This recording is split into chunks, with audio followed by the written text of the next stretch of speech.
Hello, hello. On today's show, we're going to talk about the first two Ashoka premiere episodes. Mike asks, could we see an all X-Men finale for Cover Combat 5? And Pat has plenty of items to steal your hard-earned cash.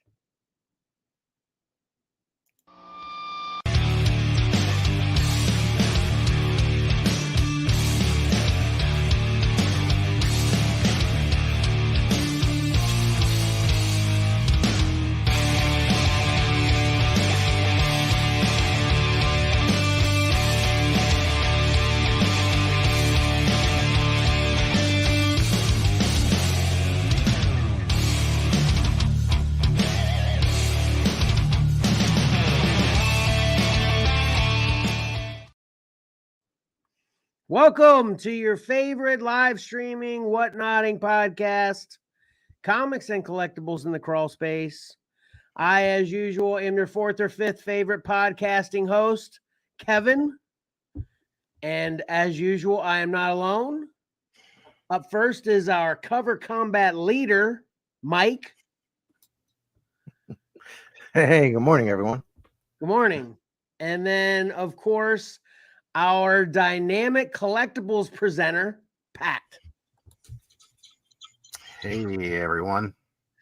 Hello. And then, unfortunately, we do not have Karen with us today. She's got other things going on. She couldn't be here with us today. So some of the background production values may suffer. I'll admit that right out the gate, but I'll do my best. That's actually what was happening right there in the intro, too. Usually, things kind of pop right as soon as I'm done with my teaser, but it took me a second. So how you guys doing? Good. Looks like you've changed locations, Mike. Yeah, different room. Is that more comfortable for you? You're gonna get better Wi-Fi there too and everything? I think the Wi-Fi issue's been solved with getting rid of the green screen, but I was tired of the blank white wall. So at least this one has got some windows and some texture to it. Yeah. So, next week we'll have the smoke machine. Okay. All right, so you're teasing with a possible all X-Men finale. I don't know how I feel about that, but and I don't know whether I believe you or it's just clickbait. So we'll see. Are we ready for that? Yeah. All right, I'm ready. Are you ready, Pat? I am ready. All right, cool.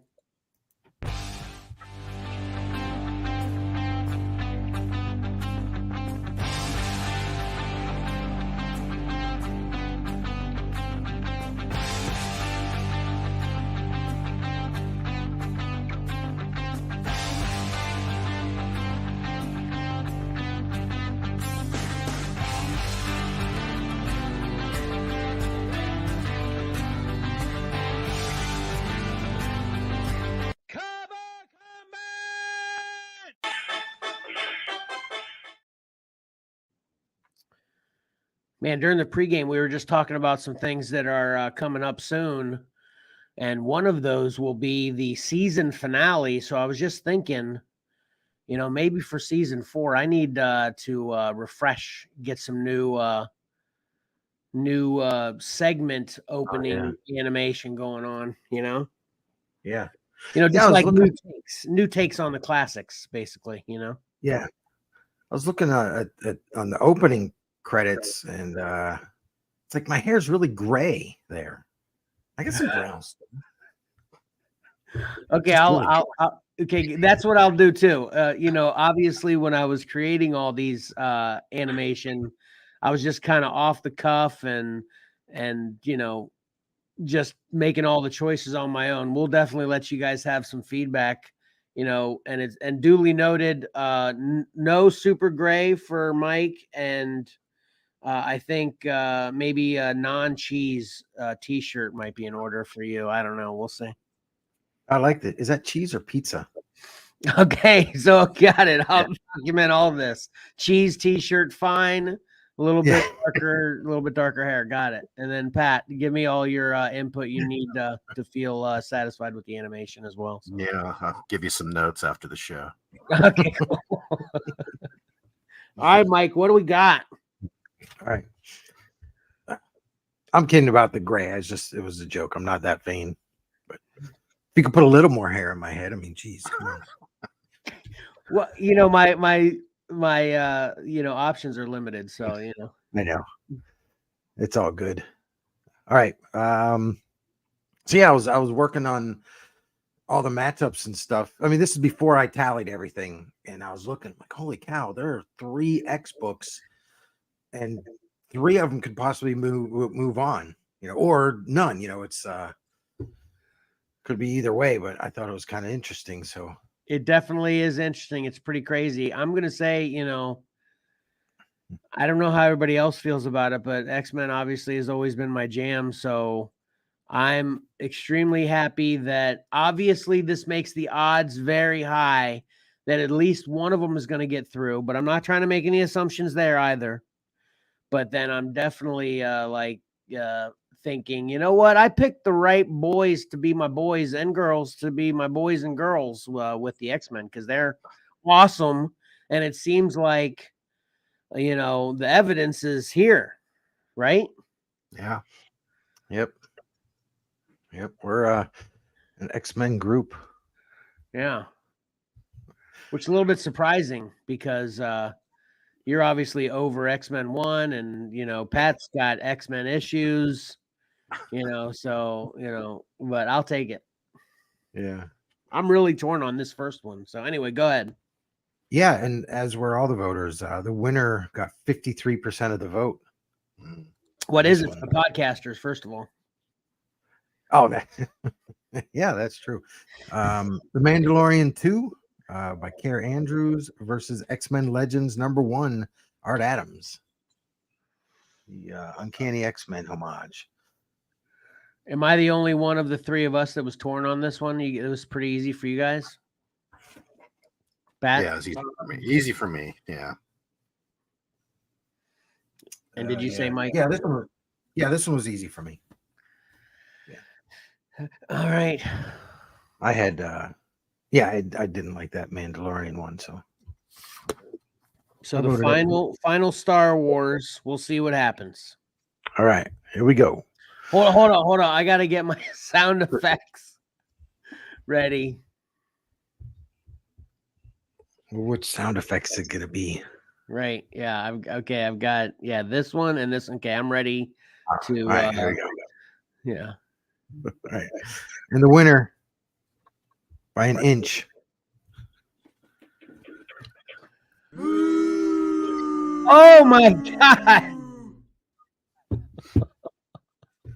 The Mandalorian 2 by Care Andrews moves on.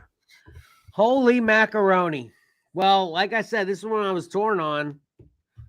And you guys were saying this was easy for you. Both of you were talking about X-Men, right? Your X-Men was easy pick for both of y'all, right? Yeah. Yeah. Yep. Wow, so that's crazy because actually I was close to picking the Mando on this one, but I picked the X-Men too. So wow. Those are more stats you need to keep, Mike, where it's a unanimous vote for us, but the audience still has their way. That'd be an interesting stat to know how many times that's happened, you know? Yep. Yeah, they definitely schooled us on this one. Well, I mean, it was a 53 to 47%, you know, so yeah, it's not close. Yeah. But we just couldn't pull it through. So that answers the little tease there. No, it isn't going to be an X-Men. Right. So answer that one quick. We didn't leave anyone, you know, lead anyone on. Well, yeah. Go Mandalorian. Nice. Okay. Yep. All right. Next up, we have Zatanna Everyday Magic from Brian Boland versus Uncanny X-Men 136, John Byrne. So could it be the opposite? Could all X-Men books be eliminated? That would be. Oh, that could be crazy. too. That would be as crazy as all X-Men books making it. Right? I think that would be more crazy. The winner here, 65% of the vote. So this one was well decided. Oh man, that's scary though. Yeah, and I wasn't torn on this one at all, but I mean, obviously that Zatanna cover's awesome. So, which way did you fall, Pat? After long deliberations, I went with Zatanna. I mean, it was a last minute decision. Daggum, Mike. Yeah, I went with Zatanna as well. What? Oh my god!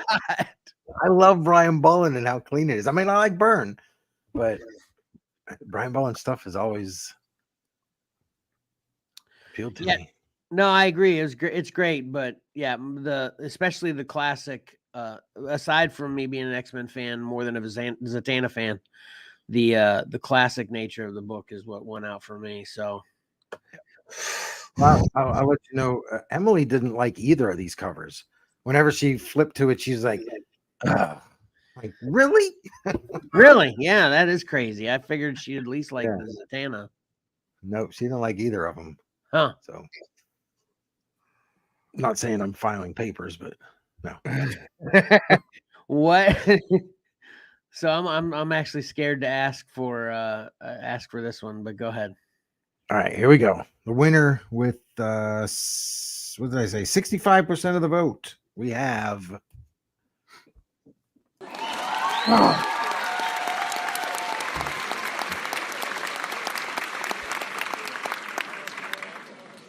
Thank God. John Burns, Uncanny X-Men 136. Yeah, I voted the opposite way, but I can't be mad about this one. Yeah. Yeah, it's definitely these are both they were both really good ones. So okay, so at least we got one in. Okay. All right. So geez. All right. Next up, and the final for the week. X-Men #1 from Jim Lee versus Astro City 41 from Alex Ross. I was actually having a conversation about this one with a couple people yesterday, and they actually shocked me with where they said they were going on this one. And Mike, we know where you went on this one, I'm assuming. Well, like Pat always points out, you could have flipped the script. This would have been a great time for you to flip the script and not be tired of X-Men #1, Mike. I did not flip the script. Daggum. Pat, what'd you do? Yeah, I went Astro City on this one. Oh my God. Sorry, X-Men. It's crowded. It's missing. It's incomplete. It's incomplete picture. Yeah, I was listening to the podcast a couple times, and whenever you brought that up, the only thing I was thinking whenever I kept hearing you say that was that I don't think it can't be one. It can't be both of those. And this is in my humble opinion. It can't be crowded and incomplete. It's either fine or it's incomplete. That's the way I was like, man, it's not. That's the way I kept like yelling at because we were talking about it before the show too. Listening to this in my truck, I kept like yelling at my radio. No, it's fine, Mike. It's not crowded. I know you said, Ellen said she thought it was crowded. Yeah, I guess it was crowded. But yeah, I don't feel like this is crowded at all. But anyway, obviously we have differing opinions on this, and it seems like yours is wavering as the years go by. But yeah, it might be the color combinations, the pink, yellow, and orange on the top there. I mean, I'm all for purples and pinks on the cover. I think they're great there, but just that, like, it's like the pink and that orange, whatever, clashes or something. It's not appealing to me. Disagree completely. It's completely appealing for you. That's what I think. You're just tired of it. That's what it is. X-Men should have been blue. Does everybody know off the top of their head right now, or what colors the other X-Men? I never even thought to try to remember that. What are the X-Men colors of the X-Men logo on the other covers? Do you know? I don't. I bet you there's a blue one, and I bet you I like it. It's amazing, right? How many times we've seen every one of these covers. I just made a post on in the group about all of them. But Pat, I'm curious too where Pat what I wanted to naturally, so I'm going to knee jerk say where Pat went wrong on this vote.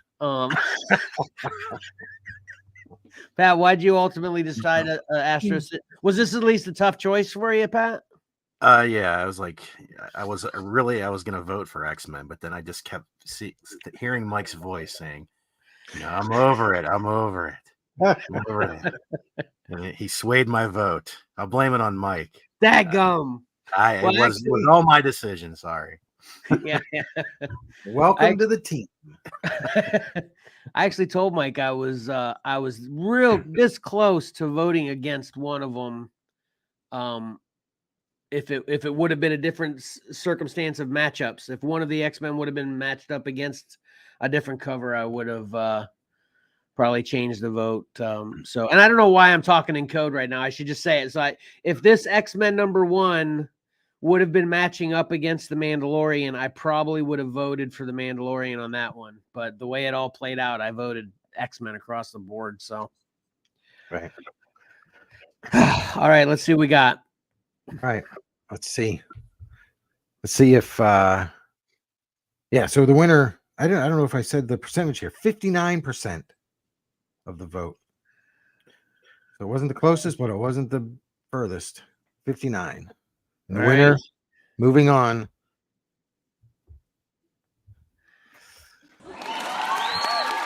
Yeah.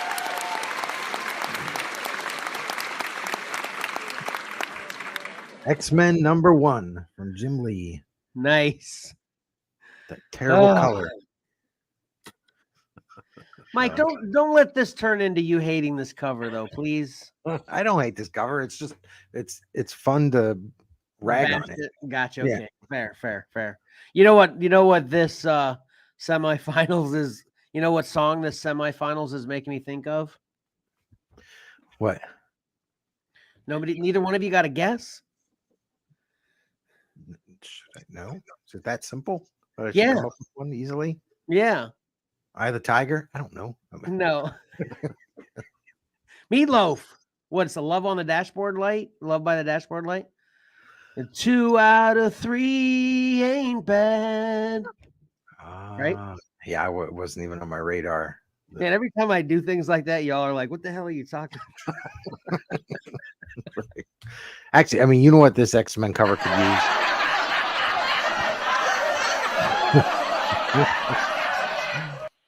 That's funny. You're laughing at your own jokes. No, it's the studio audience.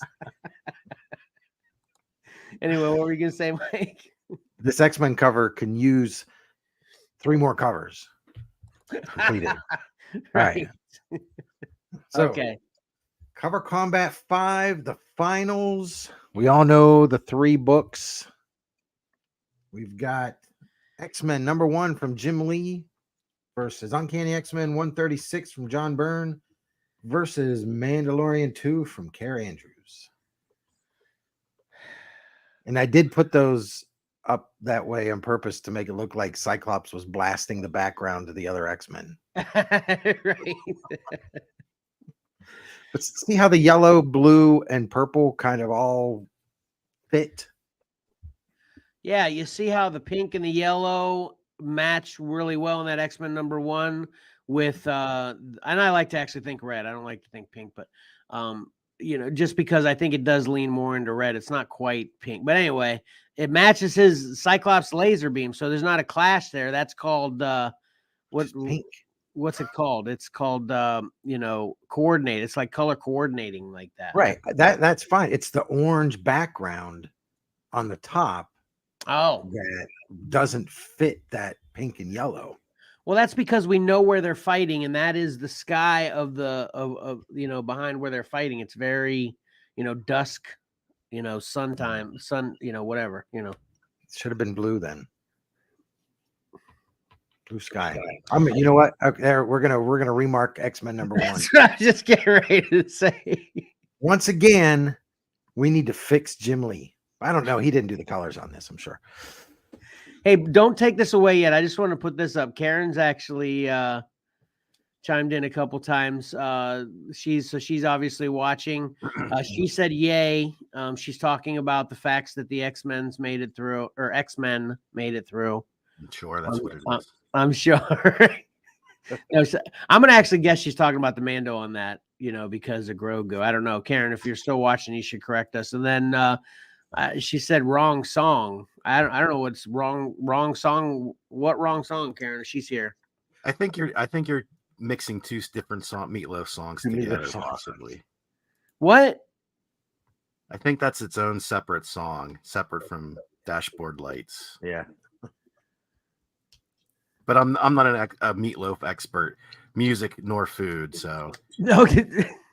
I am. My mom made the best meatloaf when I was growing up, and actually, okay, Pat, you're right. Okay, so Karen's confirming 2 out of 3 ain't bad, and By the Dashboard Lights are 2 separate songs.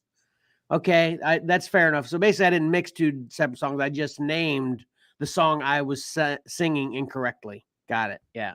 What's the name of the song? So the name of the song I was singing is just literally 2 out of 3 ain't bad. That's what Karen's saying, I guess. I think so. Okay. Now I need to know how the Dashboard Light song goes. Can someone look that up? Yeah, that's the funny thing. We all know that song, but what are the lyrics? I can't pull any of the lyrics right now. None of them. Well, I've got I want you.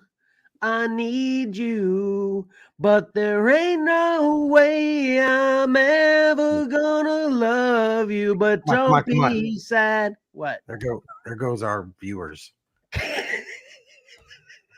I thought I was nailing it there. I thought this was an American Idol tryout all of a sudden. But anyway, I love that song. Anyway, little pitchy dog. Simon. Sorry. Anyway, man, that was classic American Idol with Jackson and the first go round. Yeah. Okay, I'm gonna spare you with singing again, but Karen's saying lyrics. I think, are you gonna love me for the rest of your life? Now we're paying for the end of time, so I can in my time with you. Okay, that must be from the Dashboard Lights one. Okay. So. All right. Well, moving on. Enough of American Idol. Sorry about it. Don't get me singing. If you get me drinking and singing, you'll never stop me. So, I remember on American Idol, Tyler sitting on the couch with a piece of paper that said "Go Ruben." Yeah, cheering for Ruben. Yep. I totally Were you ever into American Idol, Pat? Since we're on. Yeah, of course. I wasn't making signs, but I was tuning in. It was awesome for a bit. It seems like it's past its prime, but I don't know. Some people are still watching. That's why it's still going, I guess. But anyway. All right, let's move on. All right, so that's it. Yeah, that's what we've got. X-Men, Mandalorian. All right, so I just want to say a couple things. First of all, so those were 2 Vertigo. So in the semifinal, all we had left was Vertigo, X-Men, and Star Wars left, right? Right. Yep. There was a total of 8 genres. Yep. And in the last 2 rounds, man, there was only 3 genres left. Man, harsh. Yeah, you're telling me. And there's 5 rounds. There's 5 total rounds in a cover combat, right? 5 or 6, because the first, round 1 is 1. Oh, that's true. Yeah. So, just to get down. Yeah. I'm gonna go ahead and I'm gonna go ahead and vote right now. Oh, geez. No, I'm kidding. I'm not, because I don't have the sheet made up. Okay. Yeah, I will say I could vote right now. My choice is pretty easy here. Yeah, I voted already in my head. Yeah. This is super tough. Well, it's not super tough for me, but it is a little tough. Yeah. I have a prediction. All right, lay it out. No, I don't want it, because the prediction is the one I want. I think that I'm going to vote for. And then you'll influence the voters. Yeah. I'm not there. I can't influence the voters. All of my covers were eliminated. Obviously, now you guys know I'm not either. No. I'm saying when you make a prediction, you could influence the, Mike fans out there. Oh, Mike's voting for that one. I'm going to vote for that. Yeah. Oh yeah. Right. But anyway, the biggest reason I brought that up about how many rounds and where they are and everything, or not the biggest reason, but one of them I wanted to say that, and pat on the back for you, Mike, because I'm thinking this is mostly you. The last 4 cover combat, actually, no, 4 of the last 5, all the cover combat rounds aside from last week are our highest rated views on YouTube to date. Nice. People loving your cover combat, Mike. You're doing a great job. Oh, thanks. Awesome. It is a lot of fun. Yeah. So, okay. Let me, yeah.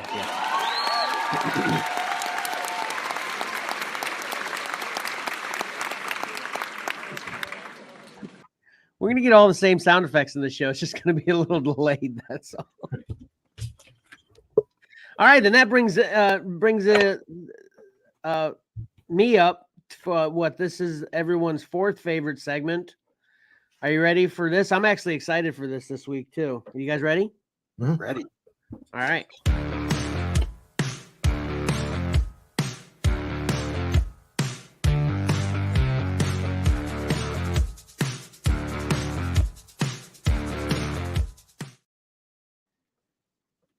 All right, maybe I should have said partially excited because, man, I'm not excited for these 2 before the one I'm excited about. And this first one may be shocking to y'all. Probably not, though. I feel like I'm shocking so regularly, it's not shocking anymore. But anyway, I watched the first episode of Invasion Season 2 on Apple TV. If do y'all remember my review of Invasion Season 1? Yeah, not enough aliens, correct? Not enough invading forces. Yeah, exactly. It was so lame for the entire season. But I think I did mention the finale kind of got to kind of what I was expecting or hoping for, at least for the entire season, essentially. So the finale was enough for me to go, okay, I'll check out, Season 2. So and they're releasing these weekly, I think, episode. So this is going to be just like kind of Ashoka and everything. They're going to release the 2nd episode next Wednesday.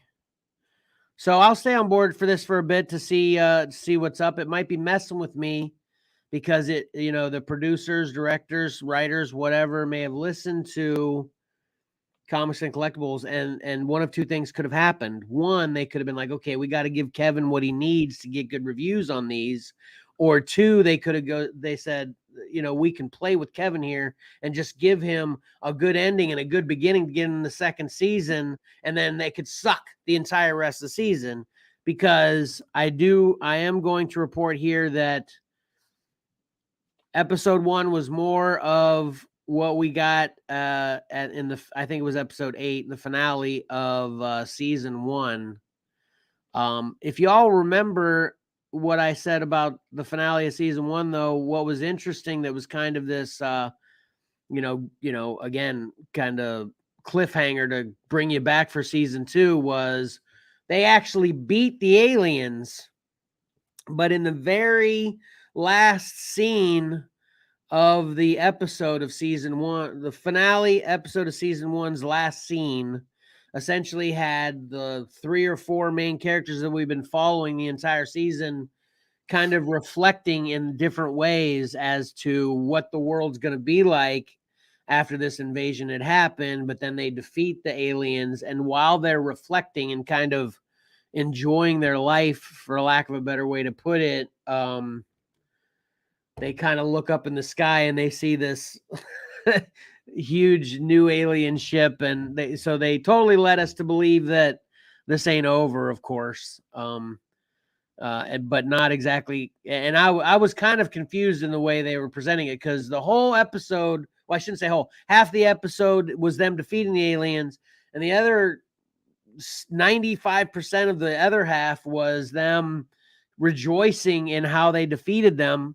And then boom, a little kernel at the end was, oh wait, you actually didn't. So yeah, this kind of out of the gate, we're fighting aliens. This second invasion, or a continuation of what they thought was, they stopped the first invasion, but they didn't. Whatever the case may be, it starts hardcore out of the gate. Just aliens running around everywhere, killing everybody, and of course you got the whole, dystopian future factor of not only are aliens attacking and the military is trying to fight them and people are trying to fight the aliens and survive and everything, but you also got humans that are taking advantage of other humans, and now they got to fight bad humans as well. That whole classic, kind of story as well. So, but we gather with all the same people we were following in season 1, and there is a big kind of surprise that I won't spoil for anybody that is watching the show in the final seconds of episode 1. So they're starting out a season 2 way better than season 1. This was pretty good. Check it out. I'll give it a solid 7.5 bobs of popcorn, bags of popcorn. So check out Invasion season 2 on Apple TV, out now. And then I watched Extrapolations, and I wish I hadn't, honestly. But I seriously, obviously I joke all the time about how this is my job. Obviously, I wish it was my job that I reviewed movies, but I joke all the time that it's my job reviewing movies. But literally the only reason I suffered through this so this is a show, Extrapolations, on Apple TV as well. And there's one full season, again, like 8 or 9 episodes. And man, after like episode 2, I was like, oh my God, I hate this. But for the sake of this job, for the sake of what Kevin watched, I wanted to give its just due. And I wish I hadn't watched any of it at this point, so it's kind of a teaser for what my rating is. But I will say, since I watched any of it, I'm glad I watched all of it. And what I mean by that is this. So again, let's say it's 8 episodes. I'm pretty sure it's 8. So we'll go with that just for the sake of me talking. But if I'm 1 episode off or whatever, don't hate me, because it's really inconsequential to my point. That so this is the first 7 episodes are 7 completely, seemingly different episodes that have nothing to do with each other, aside from the main plot, which I'll get to in a minute. But they seemingly are not related. But then in the finale, it kind of brings them all together. It's like a 8-hour Seinfeld episode where, how Seinfeld used to work it, where there's a lot of different moving parts, but then at the end they kind of come together. Right. Seinfeld used to do that, Mike. Yeah. So anyway, the plot of Extrapolations is we're destroying the planet, and Of course we are. and this is going to be the consequences of us destroying the planet. That's like every single episode. What was the name of that Al Gore movie? What was that? Inconvenient Truth, right? Yeah. So this is basically 7 inconvenient truths. Whatchamacallit, prequels. Like you can imagine watching The Inconvenient Truth and then watching every episode separately, like, see, you didn't listen to this, so this is what's going to happen. So that's all this sci-fi future of we didn't do what we needed to do to change things, so here's what you get. Okay, so literally and that's why I was saying I wish I hadn't watched it and I hated this. Not because the acting wasn't fine, the writing wasn't fine, the production wasn't fine. It's all, this is actually why these kind of things, I like them even less personally, because if it's done well, written well, produced well, great actors, this has a lot of heavy hitters in it. Ed Norton Jr., It's like Glenn Close there. Yeah, Glenn Close. A lot of Helen, not Superman's dad and Man of Steel, mom, Superman's mom and Man of Steel. What's her name? Or I should say the DCU. She was Superman's mom in all of DCU. Anyway, she's in this too. Yeah. Anyway, so this is a quality show, which, like I said, that's what made me dislike it even more, because I don't know why people want to watch, and I guess unless they're a bunch of I guess that's my excuse I'm using. I'm professional. I'm doing this for the viewers. But this is not enjoyment. This is not something you'd want to watch to enjoy. And I don't think it has any redeeming qualities at all. I don't think people are watching this going, oh man, we need to fill in the blank of whatever you think we need to do to prevent this from happening. It just puts you in this miserable frame of mind. It's like, it's so agonizing, for me. This is how it is for me. Obviously, I can't put myself in other people's heads to exactly understand why. Maybe there are some people that watch this and go, "Oh man, that was a great show." It's a rewatcher. They want to just keep rewatching Extrapolations episodes. So it's all doom and gloom. Yeah. With no positive outlook anywhere. Well, okay. Except for the last episode. Yeah, exactly. So then in episode 8, they put we come to this realization that this is all the same nightmare. All of these people we've just experienced it from different people's perspective, and it all kinds of comes together at the end. And I don't know whether you want to consider this an ironic twist. I don't know. But this is a perfect segue with that setup you gave me right there, Mike, about all doom and gloom with no positive. So in episode 8, this is a spoiler for anybody who wants to check out, but I'm not even going to put the spoiler alert because I want to spoil it so no one watches this show. But anyway, and I apologize. I'm being my harsh self right now, but I apologize for anybody who likes this. Different strokes, different folks. But anyway, in episode 8, there's a billionaire, quad billionaire, whatever, super mega billionaire guy that actually invents something. I'm not going to get into the science to try to explain it. It's all sci-fi science anyway. He actually invents something to fix everything. Okay. Mm-hmm. But the flip of the script here, or it's not really a flip of the script, I guess where they've been leading us all along is, the bad part is this mega billionaire could have fixed it all along. Like, people have been suffering. Like, I think this happens in the late 2050s. Yeah, it's got some dates there, 2037 to 2070. Okay, so I imagine that's like the... Exactly. So in 2070, people have been suffering due to climate change since the 2030s, like mega super hardcore death and destructions, like they tell us on the news is coming if we don't make a difference now, kind of stuff. California's flooded, and islands, Hawaii's gone, kind of stuff. And all the whales are dead. That's one episode. So all this stuff. So in the final episode, there's a guy that invents a fix, and he fixes everything. So there's no more global warming, no more climate change. Okay. But people have been suffering since 2030. So they put him away forever because he could have saved the planet in 2030, but he didn't, or 2050 or something like that. Yeah. So they could have saved the planet in 2050, but he didn't. So they lock him up for the rest of his life in 2070. Well, it's not illegal to not invent something that you could. In this world, it is, Mike. In this world, it is. Which that makes sense that in that world it would, because in that world it's all sci-fi in my opinion. Yeah. Because we're all the same age. We remember in the 70s when Time Magazine, everybody was saying that the next ice stage is coming. You're right. And we overcorrected it because now we're burning up. Yeah. So, well, you forgot we went to the 80s. We went to the 80s and 90s with the ozone deteriorating. We were all gonna burn up.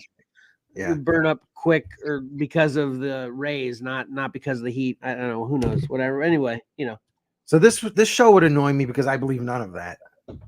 Yeah. So I believe that a man can fly more than I would believe this stuff. Anyway. Okay. Way to put yourself out there, I'm kind of swimming in the middle there a little bit. I think things are happening, and I think maybe we might have a small part to do with it, but I don't know how much change we can make, but I think people should continue. That's why I was so torn and why I said flip the script on this about the finale, because I was like, I think there's people out there for a fix for this, and hopefully they do, if everybody's right about what the end result will be. But guess what? I'm a faith over fear guy. I'm just riding along, and I'll do my part, and we'll see. Yeah. I mean, But I'm not so naive to think that we're not affecting the planet. I just don't think it's as doom as gloom as what some people do. And like you said, you'll do your part and I'll do my part. And a lot of little people do their part, but there's so many other people that won't. Yeah. It's Exactly. That's the biggest thing. Right. So anyway, that's a whole other show. Right. Maybe another podcast, maybe another a whole nother, not only another episode of ours, but a whole different. Nobody wants to hear that here. And that's why I hate extrapolations, because I'm a sci-fi nerd geek. I want to exit reality, and extrapolations is doom and gloom about a real future supposedly for us. So man, if you want that, check out extrapolations. I'm giving this a solid 2. And only because it was, I've done that before, only because it's quality, but I didn't like it at all. Or it would be a 1 if it wasn't quality. So anyway, extrapolations, Apple TV. All right, then let's get around to some fun.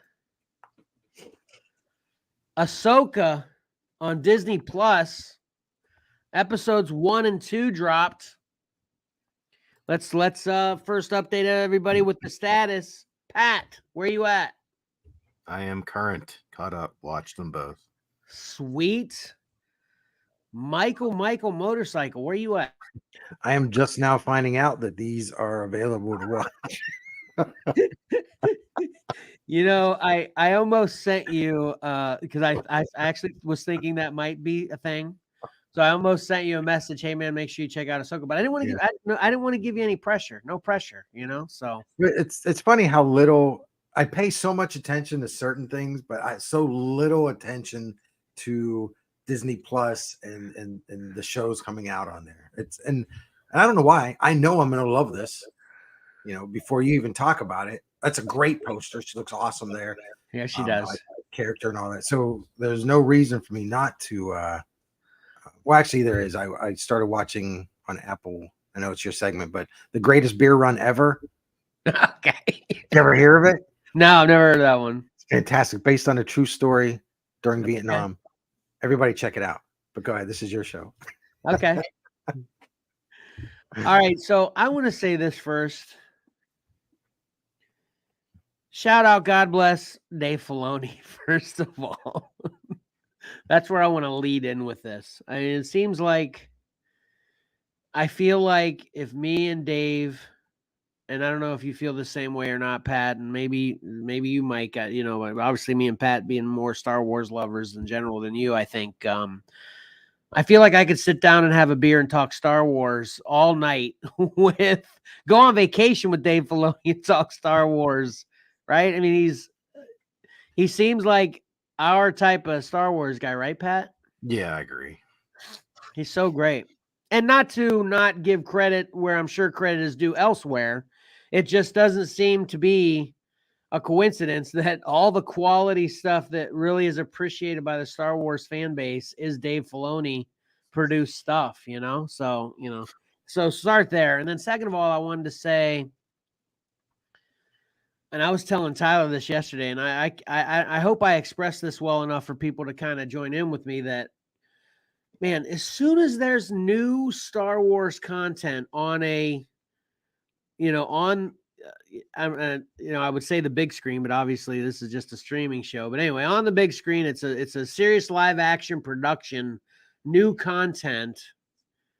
Man, it just gives me chills even before the story starts. I was just like right out the gate with the way this looked. and what there was opening scenes that were basically recreations of scenes we had seen from episode 4, New Hope, right? So all that stuff, man, it was so great that it just gave me chills even before the story started. So I want to say that too, that man, I just love this so much and I want more. And I'll be completely honest too. I was expecting to be disappointed simply because I love all the characters that are in this show, but it did seem to be set up as this major, female kind of directed, oriented, whatever, focused show that I would have a hard time getting into. I've talked about this before, that if it's kind of directed towards a female audience, I do have a harder time enjoying that sometimes. So I was expecting that here. But before we even get into talking about it, I'm just going to say right away that I was pleased to not have any issues with enjoying this. So Pat, I'd like to, you're kind of a good summary guy first, and I'd like to hear your input and then give you my input. Would you be willing to do that for me? Yeah. What do you want to know? What do you think of it, first of all? I thought the first episode was a little slow. That was my only complaint. There was a lot of the trope that I hate, as far as with Sabine, where they spent a lot of time on her speeder bike going out and coming back and going out. And right. we don't need that, Yeah. Talk to Phantom Menace era George Lucas. He would cut that quick 2 seconds. Yeah, he would. He'd be on to another. Mike told us all about that. Right. But we didn't watch them back to back. I watched the second episode last night, and I really enjoyed the second episode. The only thing I wonder is it too Rebel centric for some viewers. They did, I think, a good job of trying to catch people up, but some people may still be in the dark a bit. I feel. Yeah, I think the two things you just said separately are actually a little bit more connected. I don't know whether you kind of intended it to be that way or not, but just I think since it was a little slow, actually three things. First of all, I watched them both back to back. So I feel like maybe that's why episode 1 being slow stood out for you. Like if you just watched episode 1 by itself and it definitely was the slower of the two, then that's going to stand out a little bit more, as I watched them back to back. So it was kind of like just getting to the action. So it didn't feel the same slow for me. And then secondly, I want to interrupt real quick, Kevin. I wonder if that's why they released both episodes on the same maybe. day. Yeah, you might be right. And then, yeah, definitely the Rebels thing. And I'm loving the memes that are coming out about this, though, about everybody that's familiar with Rebels lore, trying to catch everybody up that's not familiar with the Rebels lore to enjoy Ahsoka memes. Have you seen those? They're hilarious. It's got like, not really. Yeah. It's got like geometry of Star Wars information in the background, and they're like, got a stick trying to point here. So yeah, I think those are both good points, Pat. With it being how well is someone that doesn't know anything about Rebels enjoying this? Which, ironically enough, I got a text during the show. I'll respond to it afterwards, of course, from my friend he's totally not a Star Wars guy at all, and he just said, I saw Ahsoka. It's slow. I have questions. So that's going to be an interesting conversation, but yeah, episode 2, yeah, that was great. And I think episode 1 was great. Like you're saying, though, it was the slower of the two, but yeah, episode 2 was great. So did you have any other input on the events of episode 2? Not that I can think of off the top of my head. So what is it? Are there Sith droids now or Inquisitor droids now? What was that ninja? He looked like a mix of a battle droid and Snake Eyes from GI Joe and wielding a Sith lightsaber with the Inquisitors, right? I mean, what's up with that cat? He was awesome. Oh, I don't interpret him as being a droid. I think he's human, or he's a something, and not droid under there. Oh, I assume droid. I don't know though. Of course, I'm just it's just the way I just thought he looked like a droid, but yeah, he was. But you see what I'm saying with him, Snake Eyes. Then he's totally covered from head to toe. No visible skin or anything. Yeah, I'm thinking that's for reveal purposes. Okay, it might be. I'm not even going to go into one thing I heard, but they might be doing that on purpose, so you don't know who's under the mask. If it turns out to be somebody we know, I don't know. Okay, you know what else? You know what else got me thinking that might be a droid too? Yeah, I love the what was Grievous droids that were his kind of guards. yeah, What were they? Magna guards.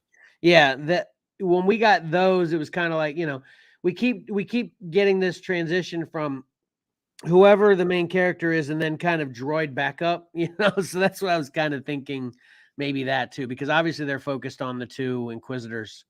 But I like the direction of the show too. So essentially this is a story of, and what'd you think of the scroll? The scroll was definitely different too. Yeah, I thought it was cool that they included one, but they made it different from the main movies, Yeah, I was thinking that too, since it was a TV show, because didn't we get a kind of a classic movie scroll in a TV show before? I can't remember which one, but didn't we get it before the classic scroll in a TV show though? Didn't we? Do you remember? Not that I can recall. Okay, but I liked it too, like you said, that it was we're getting the scroll, which obviously we all love, but it was different, which shows it's a TV show. I thought that was cool. So the scroll there explaining that of course, again, this is kind of rebel stuff they kind of just throw out there, that Thrawn's defeated, but he's not. He's kind of going to find a way back, and Ahsoka needs to find the map from Morgan. Do we know Morgan? I don't know Morgan from anything. Do you? Yeah, she was in Mandalorian.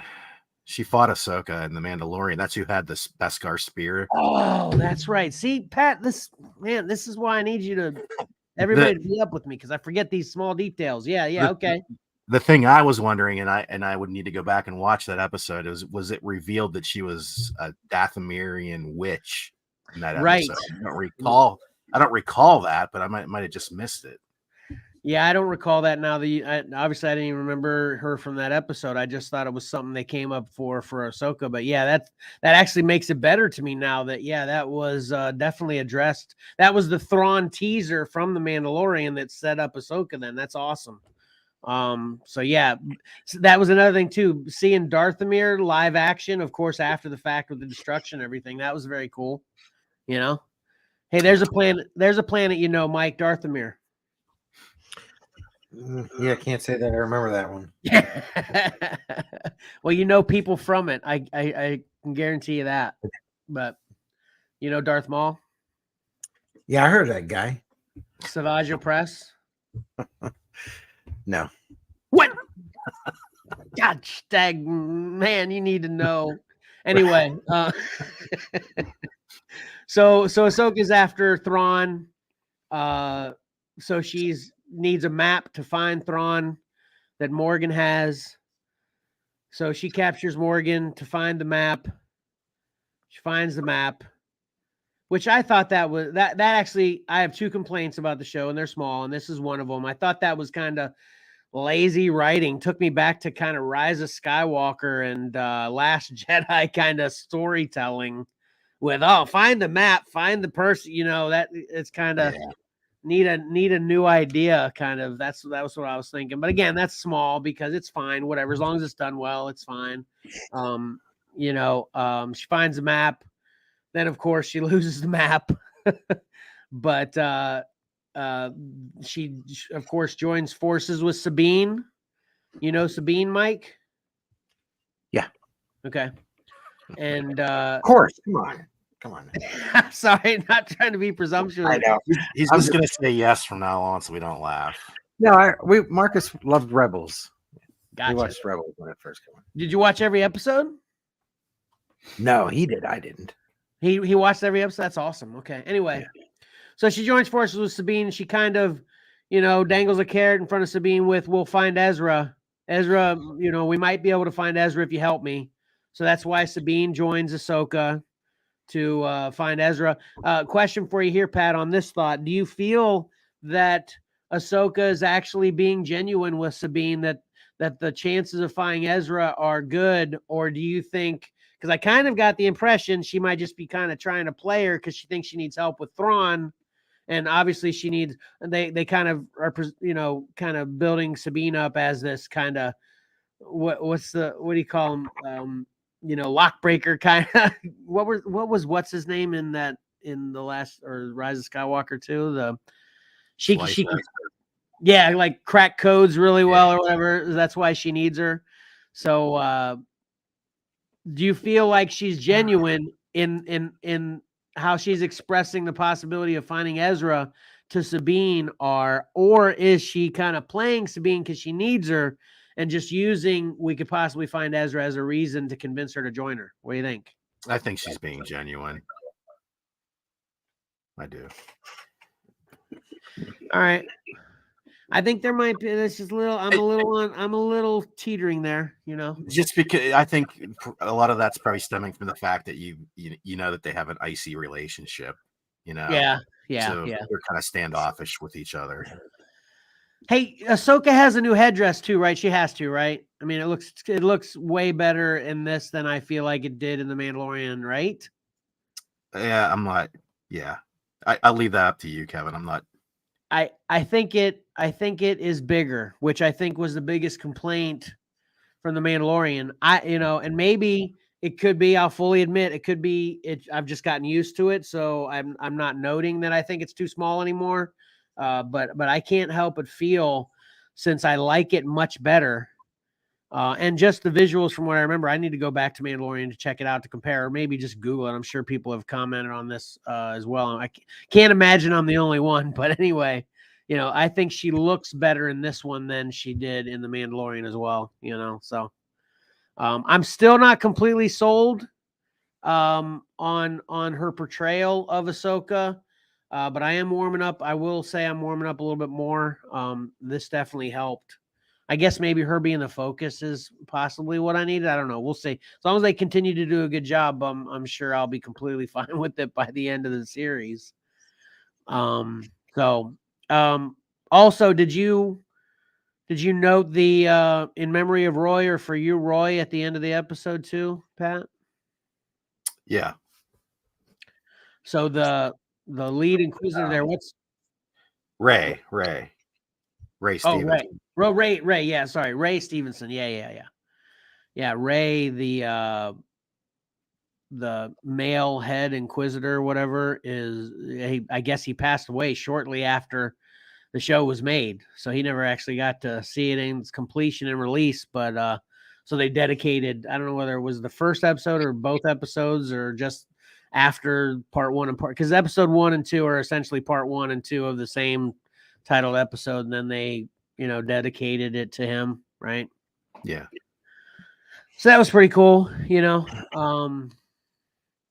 So then we get the finale of episode 2 with, of course, let's talk about the cliffhanger to episode 1, the first episode first, Kevin. The cliffhanger of episode 1. Yeah, well, remind me how it ended with another scene that probably irked your son to no end. We see another person impaled with a lightsaber. Yeah. Oh my God. Yeah. It irked me too. Did it irk you? It's getting up there on my list of things that bother me. Is that the second, or, well, obviously it's at least the third time, but only one of them was actually killed. But was there another time too that someone besides for in Obi-Wan? Yeah. Yeah. So he runs, or she runs Sabine through, And man, that seems like a good middle shot too. That's got to hit some major organs right there in the middle, right? Runs her through. And then not only is Sabine not only does she survive, but she's up and ready to go in like 3 days. Right? I guess close proximity to a medical bay. I don't know. Yeah. But yeah, he has Ahsoka there. That's one thing on her. Well, then again, Qui-Gon had Obi-Wan right there with him, but they can use a little bit of force power to keep them in check and status till they get to a hospital or something. But still, I don't like that. I don't like it.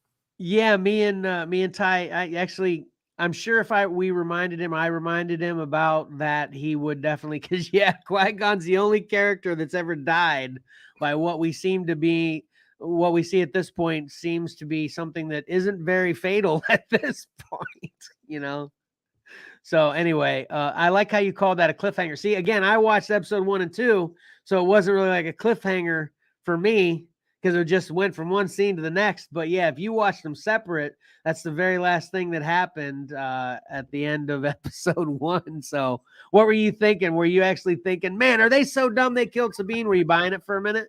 No, I was not. Okay. Well, you saw her in future scenes, so you had to know. That's true there too, right? So then the finale, I don't know, did I miss anything else? I don't think so. Okay. So then the finale of episode 2 is kind of a recreation of the infamous rebel scene where she, kind of reflects on the mural and then joins Ahsoka. And yeah, so it's pretty cool.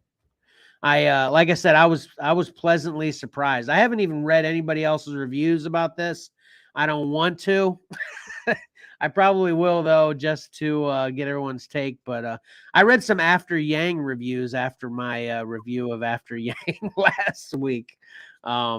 And it's kind of a mixed bag. There's a lot of people that disagree with me and think it's great, and a lot of people that are kind of on the same page as me. But anyway, so with Ahsoka, yeah, I was pleasantly surprised. Mike, did you check out because I was saying too much?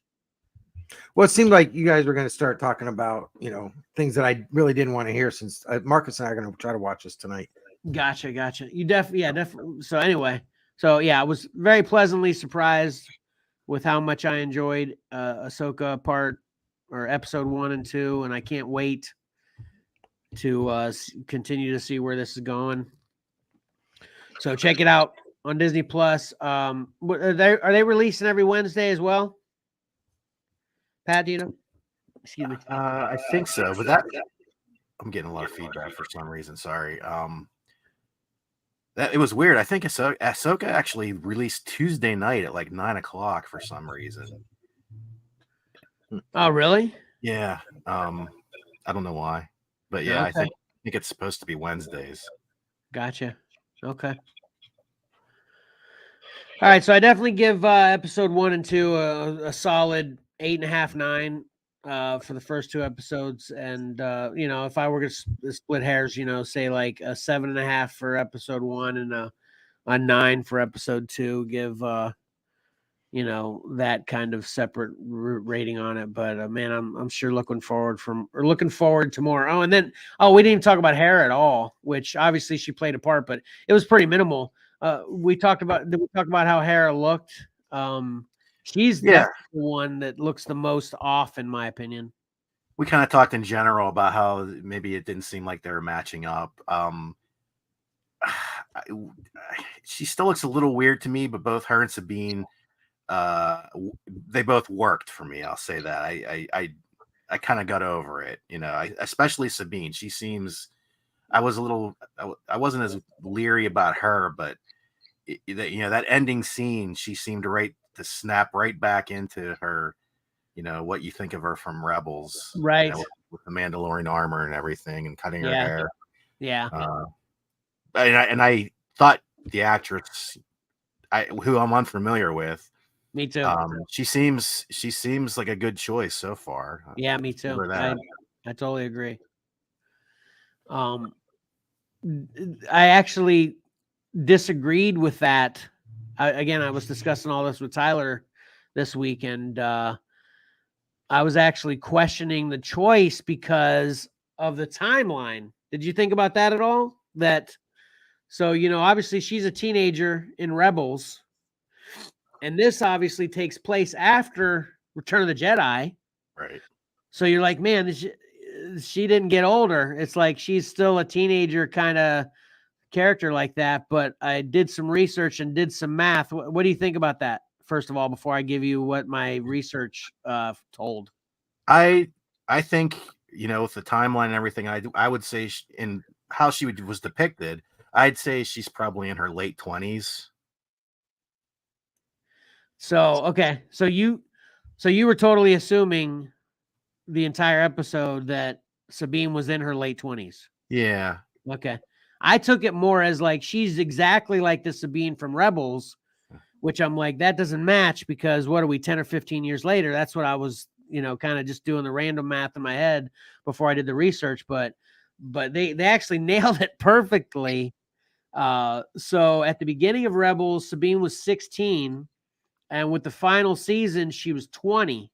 Oh, that's right. They did do a little bit of a jump there. Yeah, and this takes place. Rebels ended at 1 ABY, which is 1 year, or you could say the exact same year of the events of A New Hope. And then Ahsoka here, now where we are in Ahsoka, is 9. Wait, I'm saying that wrong. Yeah, I meant 1 BBY is when Rebels ended, which is the same year or 1 year, whatever, before the Battle of Yavin, Episode 4, A New Hope. And the events that take place in Ahsoka are 9 ABY, which is 9 years after A New Hope. So that would make Sabine 29. So you nailed it without all the research, Pat. Good job. And I looked up the age of the actress playing Sabine, and she is 29 years old. Oh, wow. Yeah, they nailed it. So anyway, it was pretty cool. I was happy. I was happy I was wrong in my possible displeasure on that as well. So they're doing it all right. So anyway, and I'm not warmed up to Hera yet, but you know who Hera is too, right? You know the actress playing Hera? Yeah. Mary Elizabeth Winstead. Ewan McGregor's wife. Ewan McGregor's wife. Did you know that, Mike? Did not. Now you know. And I'll say I was pleasantly surprised, or not surprised, but happy to see a certain droid in the second episode too. Oh my God, too. So, see, dadgummit. See, I need to leave.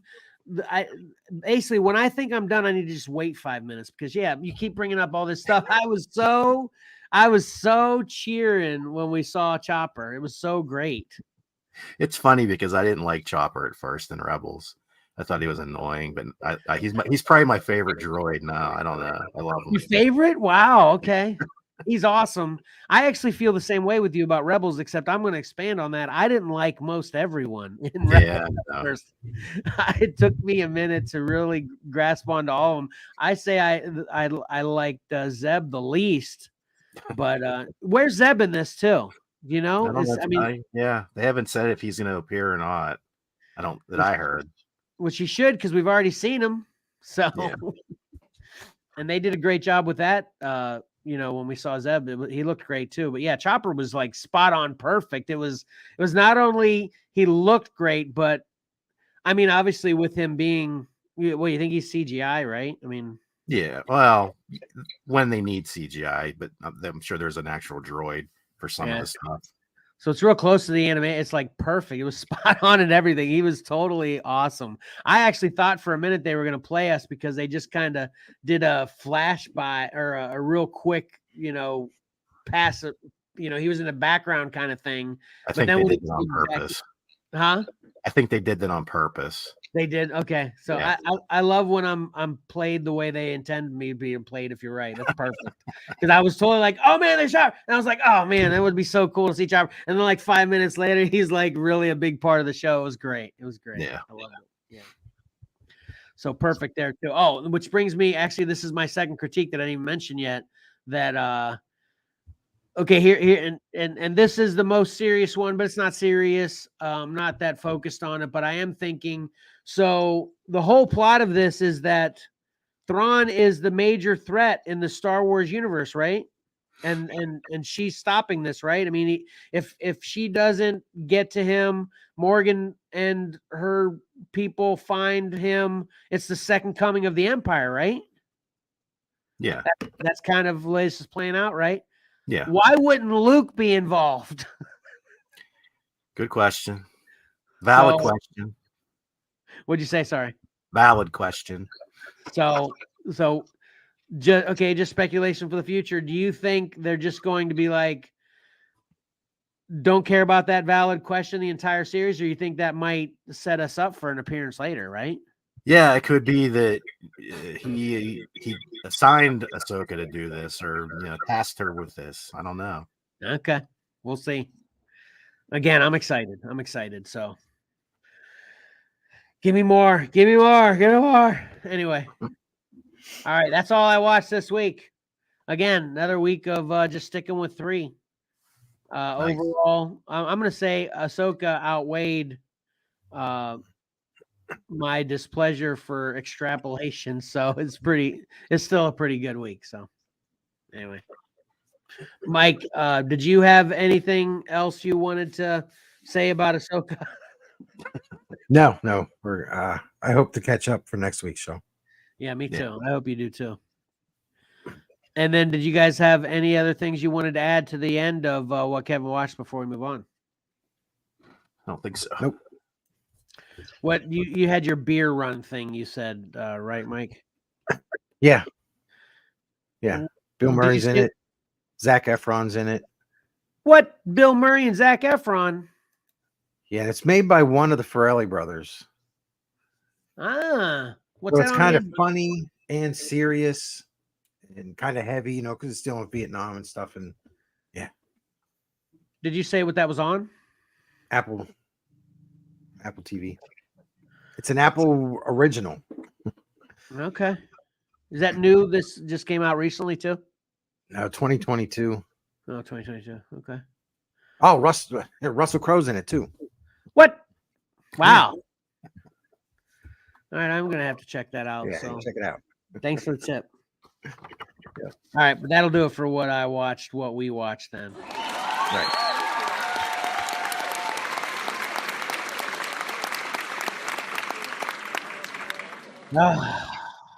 All right. Mike, are you ready for pick 3? Pick 3, yep. All right, here we go.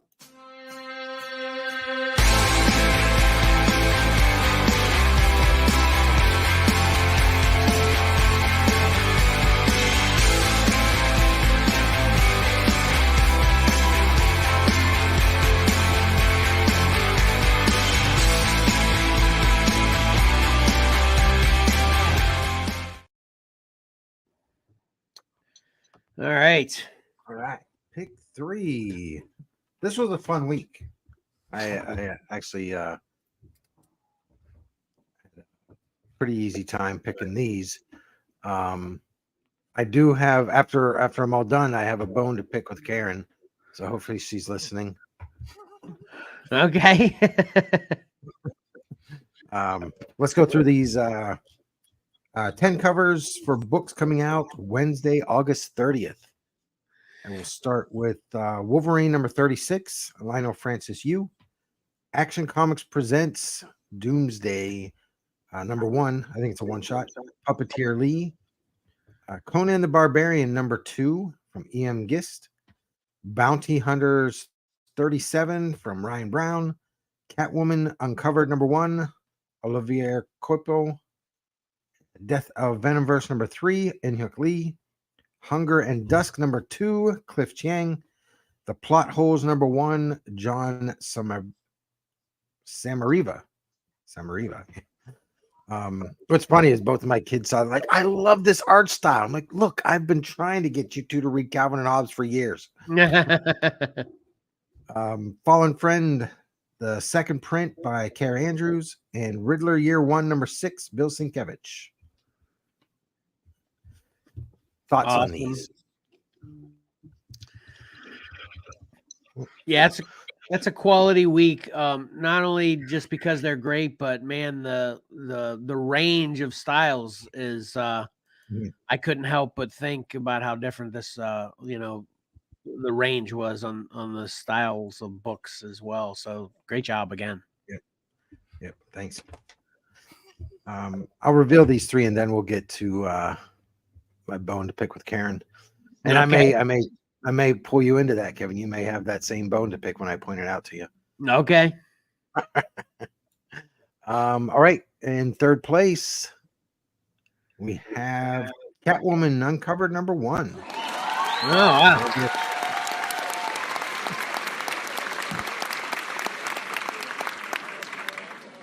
Are we sure Karen isn't here controlling the studio audience? Sorry. Loves Catwoman. Yeah.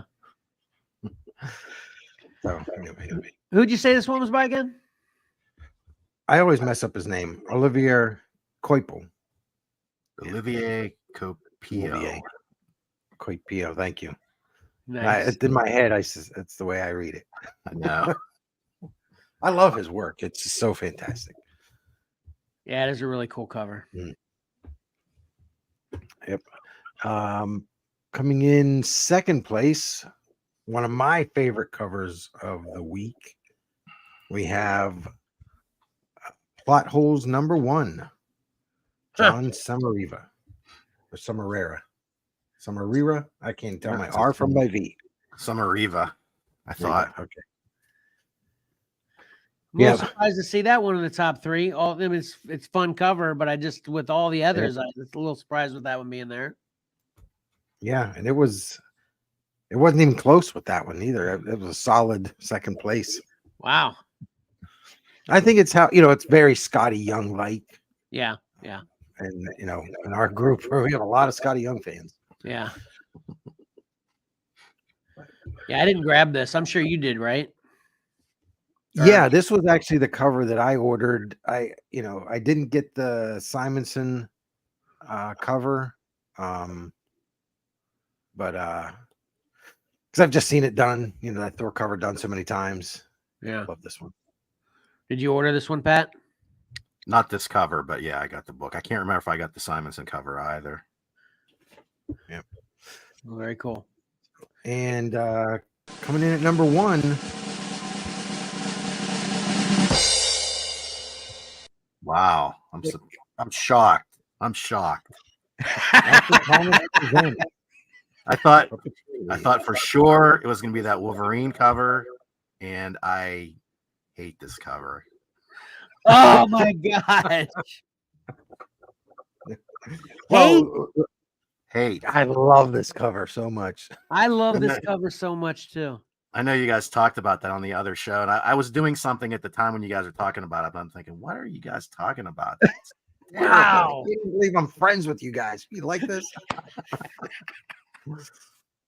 Yeah, I had no influence. I did not try to influence my family in any way, but every single one of us voted for this. Right. First choice. It was, obviously it was at the top of if you kind of went through the thing, Mike, out, but just in general, anyway, man, I love this cover so much. Pat, can you possibly elaborate on that at all? I'd like you guys to elaborate on why you like it. It's cool. It looks so cool. Yeah. Because when I look at it, I go, "That's cool." I don't know. Yeah, exactly. And I would love to have the artsy words to be able to express to you as to why I think this cool. But we know I suck about that in the positive and the negative. So what in your art sense terminology could you express can you express, since you're better at that kind of thing anyway? I have nothing to say about this cover. You're on the flip side of us just saying it's cool. You're just like, I don't know, it just sucks. It doesn't appeal to me on any level. I just don't get it. Yeah, I love Superman's stance. He's kind of like beaten down, but he's still standing his ground. And just the atmosphere looks like, I don't even know where they are. It looks like they're in some kind of cave. Yeah, and Doomsday looks like he's getting ready to pummel him again. Yeah. Why is he gigantic? Yeah, that's the only thing I was wondering. And, you know, I hopefully we'll see that, like, maybe the cover is, again, artsy words, the cover is exaggerating, but like he's more as the size we're familiar with him being in the book, you know, that kind of thing, you know. I think it might, you know, obviously he has the upper hand right now. So upper hand, he does have the upper hand. It might be representing where they are within the fight. You know, Superman's small because he's beaten down, and Doomsday is so much larger because he's kind of winning the fight. So it's not like a representation rather than a literal vision. Right. Got it. Yeah. Yeah. Now you love it, right, Pat? You changed my mind, Mike. I hate it even more. Well, I just made all that up out of thin air. I like it because it looks cool. But now that I thought about it, I just made all that up, and I do love it even more now. Well, this one, I think this one's going to go down in the record books as a. And Mike, was this? You know, I'm just kind of judging it from what my house did, but was this a landslide victory too? Like, where were the votes on this versus number 2? This had 2 more votes than second place, and second place had 2 more votes than third place. So this was this generated a lot more than we've had in the past recently. Wow. Yeah, Mark didn't vote for this one. And going back to what Patrick said, he thought Wolverine would place Valor and Marcus are the only 2 that voted for that Wolverine. That's crazy. I thought that'd be a shoe-in, even though I didn't vote for it. I just figured can you put the 10 up again, Mike? Yeah, absolutely. I thought that Wolverine was gonna destroy. Huh. Yeah, I didn't vote for it either. So, Pat, would you go so far as to say that's your least favorite cover of these 10 as well? You hate that one the worst? Well, I have to tell you, a lot of these were my least favorite cover. Oh, you didn't like this week in general? I did not. I immediately ripped 5 of them right out of there. No. Wow. Tough crowd. Yeah, I had. Sorry. I dropped. Cool. Sorry. No, I was just telling Pat I can take the lumps. It's cool. Okay. Yeah. He's used to hanging up on him. Yeah, I dropped Death of Venomverse out of there right away. That wasn't going to do it for me. And then Fallen Hero wasn't doing it for me. But pretty much everything else was kind of at least a possible top 3 for me. The Conan background's awesome, but I think the placement of Conan fighting the tiger is horrible. And if you look at it a certain way, like they shouldn't have just shifted it so far to the bottom. Conan shouldn't be leaning back so far. And if you look at it the right way, it almost looks like a centaur tiger with Conan's head on a tiger body. Oh, yeah, I can see that. Let me get to that since you brought that up. Okay. And I'll say, Patrick beating up on the covers isn't as aggressive as when New York Mike only sends me 2 picks. I'm like, dude, it's pick 3. Yeah. You don't have another one? No, just these 2. And he hasn't done that just once. It's more than once he's done it. I'm like, I have failed. But this week he picked 3, so I felt victorious right out of the gate. It's like, yes. Okay. Now it's funny you bring up the Conan book because that's the bone I had to pick with Karen. I love that Conan cover. Me too. And I actually have a full size of it, so Patrick can kind of explain what he was saying. Kevin and I are the only 2 that voted for this. I thought Karen was a shoo-in for this. Wow. She did not vote for it. Yeah, I mean, it's got obviously she's a Conan fan to begin with, but then obviously big cat, tiger, Bengal. Yeah. Yeah. So this is my question. You're looking at that. How does this sit with you? So that's Savage Sword of Conan. What was that? 68 or something like that? 69. By Joe. Yeah, Joe Yusko did that cover. And what we have here is an homage to it by E.M. Gist. So I love that guy's artwork. Yeah, I wondered if this was. It seemed familiar, but I think I get a lot of those Conan magazine covers. Mhm. You know, they sort of kind of They blend do. together. Yeah, they do kind of blend. Yeah. I actually like this original a lot better, but I don't. Well, the Conan, placement is a lot different. Here you have Yeah. Conan like behind him. I wish I had side by side, but I don't. Here he's kind of in front of him. I like the Geist cover better. It might be the colors. The coloring looks so much brighter and vibrant. I think that is the difference that I'm noting right off the bat, is that the Geist kind of bleeds a little bit. The colors bleed together. This is more the original is more distinct in its coloring. Yeah. Right. Yep.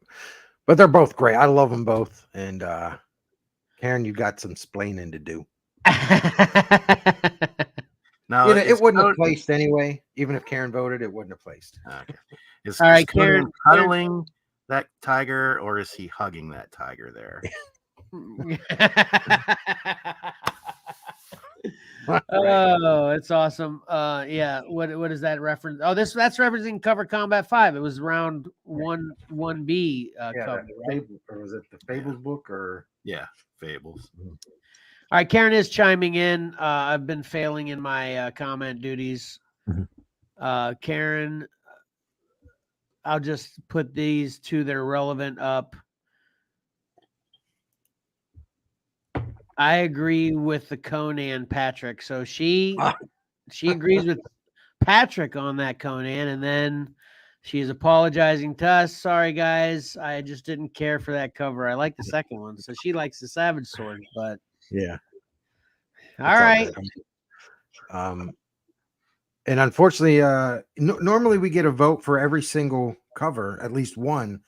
This week, Bounty Hunters received 0. So that's poor Bounty Hunters. I thought that would surely get at least one.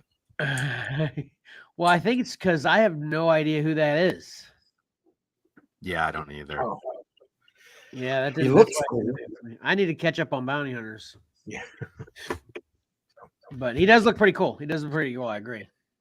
You know, and with the different range of styles of all these covers, I think that one is the most simple one. You know, it's of the covers. So that's why, that one maybe didn't get any votes, because I don't think it's bad. It's just simple, Yep.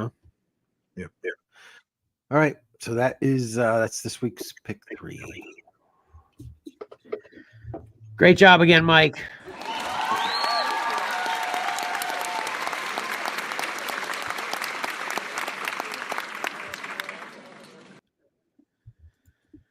All right. That takes us right into hearing about what everybody read. Yep. Is everybody ready? Yeah, I'm ready. All right. Shuffle.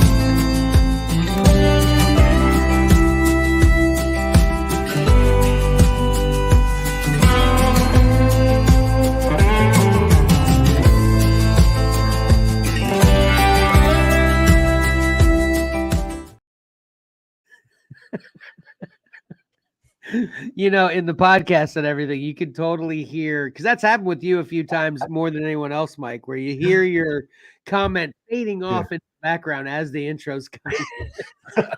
That was going to be a great one. You shuffle around here. So for those that don't know, we go in the order that we're on the thing, and Kevin likes to shuffle. Shuffle everybody around. Yeah.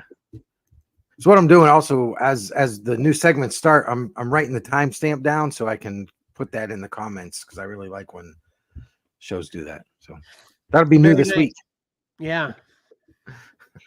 Well, that's a good. That's a good. To mention something else we're doing now too. We're going to start adding to the website kind of an archive of everything we review. That's going to be a big job, so it's going to take a while to do. Right.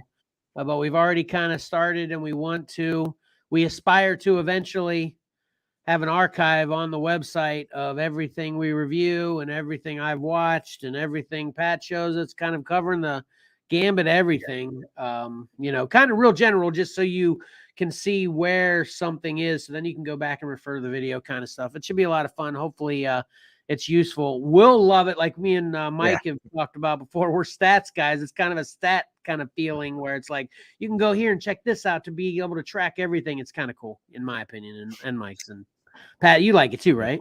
Yeah. All right, cool. Go ahead, Mike. All Sorry. right. So this week I read Bryn Mawr number 2, and this came out August 16th. For once, I'm pretty close to release date. By Steve Niles and Damian Worm. I reviewed issue number 1, and so this basically issue number 1 ended with Mark finding a secret basement of the church that he is living in. Or I'm sorry, my notes are crazy. I double wrote that. Anyway, yeah, he found a secret area of the basement in the church. And in that basement was a massive stone, which we're kind of seeing on the cover here, with some symbols etched on it. So he went to the library to research these, and he runs into Becca, who's the girl that he met in the first issue. And she takes these etchings, that they kind of look familiar to her. So she takes them to try to decipher them. He heads on home, where he gets beat up again by the same group of guys that beat him up in the first issue, tell him to get off the island because he's not welcome there. Where am I? I'm getting ahead of myself. So Becca ends up figuring these, she deciphers it, and but not in time, because while Mark's at the church, he ends up falling off the wagon, taking a few drinks, getting a little bit drunk, getting a sledgehammer, and he goes down and starts smashing that huge stone, and he breaks it open. And the character design in this is great. In the first issue, I loved the artwork and the atmosphere. So this is a spoiler big time here, but I just love this page. And that's who or what was in that huge stone, with kind of a tomb is what it is. I think he's a vampire. Is that who we saw on the cover of number 1, right? Yeah. Yeah. So he wasn't in number 1 at all then. No, he was in that big stone tomb that Mark had found at the last in the last page. Gotcha. Yeah. Okay. I totally assumed he would be in number 1. You know how that works. Being on the cover, be inside, dadgummit. Right. But so anyway, I just love this artwork. Here's another page, another example of it. Very moody, real great. It is great. Kind of like that Doomsday Special cover artwork. Yeah, there you go. Not even close. This is much better. I like this. Really? Daggum. I can't. And I don't want to, Pat. I don't want to know your brain as much as I just want to keep experiencing these differences inexplicably. That's all I care about. It's awesome. Anyway, so this is a Get It. It's a mini series. I think 5 issues, 6 issues. So on issue 1, I wasn't sure yet, but this one moved it along nicely. I love the design of that character, and the artwork is fantastic. Do you guys ever play the game Soul Reaver? Yes. I didn't, but I recognize it. Yeah. I totally thought he would. I thought that from the first cover that he kind of reminds you of that, right? Mm-hmm. Yeah. Yeah, I didn't connect it on the first one, but yeah, that shot Mike showed today. Yeah. Looks like. Yep. Right, I bet you if you did some research, there has to be a connection there of some type. But it's like way too similar to not have any kind of at least influence on it. It seems, I don't know, Yeah, I guess in issue 3 we'll find out if he is a vampire or if he's like, sucks blood or souls or what. We'll find out. Yeah. Man, you make me want to read horror books. Horror books are great. I did read another part of another book, and I showed this to you guys. I bought. Which part did you read? Well, I bought this book. It cost me $2. This is Boris Karloff, Tales of Mystery #5 from 1963. And it wasn't until I opened it up that I noticed that they had cut Boris Karloff's face off the cover. So the only thing I have to say about that is And this is why I will never question Pat's opinion or noticing details of anything, because you totally made that post and I was totally just digging it. Didn't notice that hole in it at all. And of course, Pat's comment, first of all, was, did they cut off Morris's face? Yep. I didn't even notice it until Pat pointed it out. Mike said you guys noticed something missing or something like that. I wish he wouldn't have said anything and seen how long it took us to figure it out. Yeah. Oh, yeah. Okay. Yeah. Because the price sticker was there too, not as if they were trying to hide it. It was a small sticker. Nobody's trying to hide anything, especially at a $3.99 price that I ended up getting for half off. It's in great condition, it's $100 book, but in this condition, obviously it's a $2 book. So I read there's 3 stories in here. That's the full cover without my Hold on a second. Let's talk about that. Oh, it's not just because, okay, I thought you were saying the condition was good besides for the one piece cut out, because if the rest of the book was in good condition, it'd be worth more than $2, right? I don't think so, because it's incomplete. I think that is less desirable than spine creases and things like that. Okay. Yeah. I agree. And this is very beat. I mean, the staples are pulling out, spine creases. Yeah, it's beat up, but I got it for the story. And there are 3 stories. I read the first 2. Basically, the second one is about a group of married couples who get together and they try to summon spirits and ghosts. And at each gathering, there's a Ouija board in the corner, and it spells out a different warning each time. Like someone will be possessed by the Y spirit, and then the Z spirit and the X spirit. So it's just kind of funny. It's a silly story that in 1963 was probably awesome, but now 60 years of evolved storytelling, which brings us Bryn Mawr, it's kind of hokey and silly. But it has some great artwork, and I love the layout. It's the old school, with the gutters, nothing bleeding out of the panels and all that. So, and here's my favorite, one of my favorite panels. I think it's hilarious. Let me make it bigger. That's gold key lettering too, man. Yeah. It's so funny. She's like, you're spilling the ashes. It's like, Betty, forget your housekeeping. Let's stick to producing spirits from beyond. That's hilarious. I just thought that was funny. But that's that's our style. I couldn't find, there's a list of probably 5 or 6 artists. I couldn't find out who did what. So I just left it at that. And this isn't really a get it, forget it. I was just sharing. But I would recommend probably getting the upcoming anthology series with the same name. Okay, but Bryn Mawr's a get it, right? Or did you say that was a must-have? Yeah. No, it's a get it. It's not a must-have. It's a get it. So that is my review. Nice. So Pat, you're up. Thanks for the cue, Kevin. No problem. I'm actually not even looking at our screen right now because I've got something I want to show. Since Mike is, sharing the personal pics of his finds and how we, get to see them in the group, I thought I wanted to share something else. I don't even think, I hate when I fail doing this.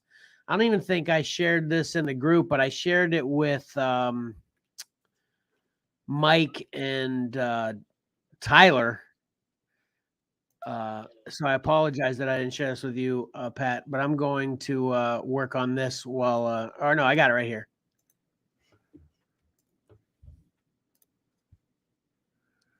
I found the first appearance of Wolverine. Pat, what's the first appearance of Wolverine? Depends on who you ask. I'm asking you. In my heart, it's 180. Wrong. It is none other than in Daredevil 115.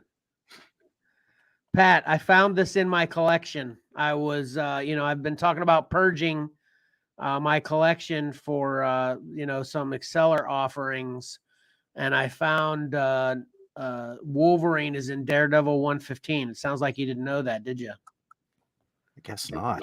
You ready?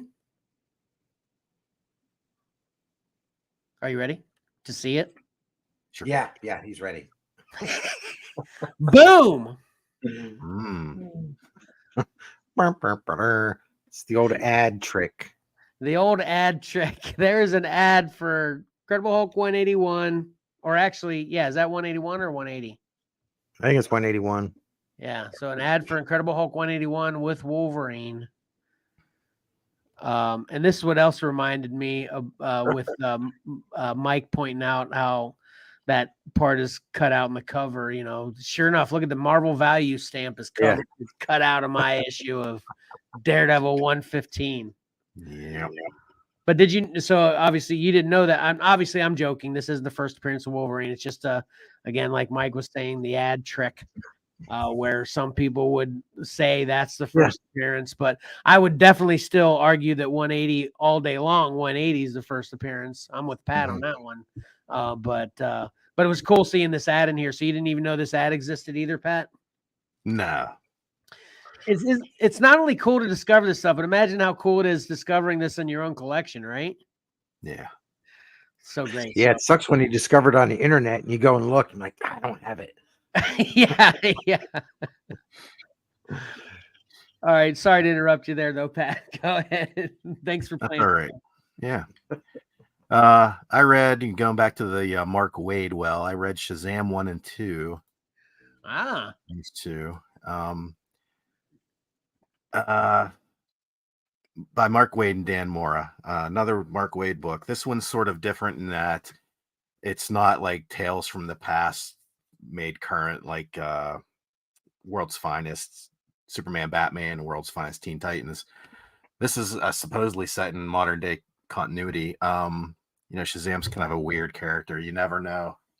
First of all, I hate calling him Shazam. We've talked about that before. It drives me nuts. He's Captain Marvel. Right. They addressed that a little bit in this book. Oh, yeah? Basically, number one sets up the status quo. And apparently it's coming out of an event book, Lazarus Planet, which I didn't get, not familiar with. But basically, Billy Batson, who we all know, Shazam, he has all of the Shazam powers right now. Something apparently happened in this Lazarus planet, planet, where everybody lost, all the Shazam family that you probably know or you're familiar with from the movies. They've all lost their powers except for Billy Batson. And then apparently, and I sort of a side note, I started reading the I think it was called The New Power of Shazam, and it basically focused on Mary Marvel, although I'm not even sure if they call her Mary Marvel now. What do they call her? It was a solo book about her, and I read the first issue, and it just did not catch on with me, and I have the other ones, but I never got around to finishing them. But apparently they mentioned that she also has some kind of Shazam powers, but she has them from a different source as well. Unfortunately, I don't know much about that. The rest of the kids, the foster kids that we know, they are left they want their powers back, especially Freddy. We sort of see later on that he's not waiting around for Billy to try to get the powers back for the family. He wants his powers back. Of course, he's the handicapped member of the Shazam family. So getting the power is especially freeing for him, and you can understand why he wants that power back. Basically, we find out that they've sort of given him a new name. They're calling him the Captain, or just Captain, which I don't know if that works any better or any worse than not calling him Captain Marvel or calling him Shazam.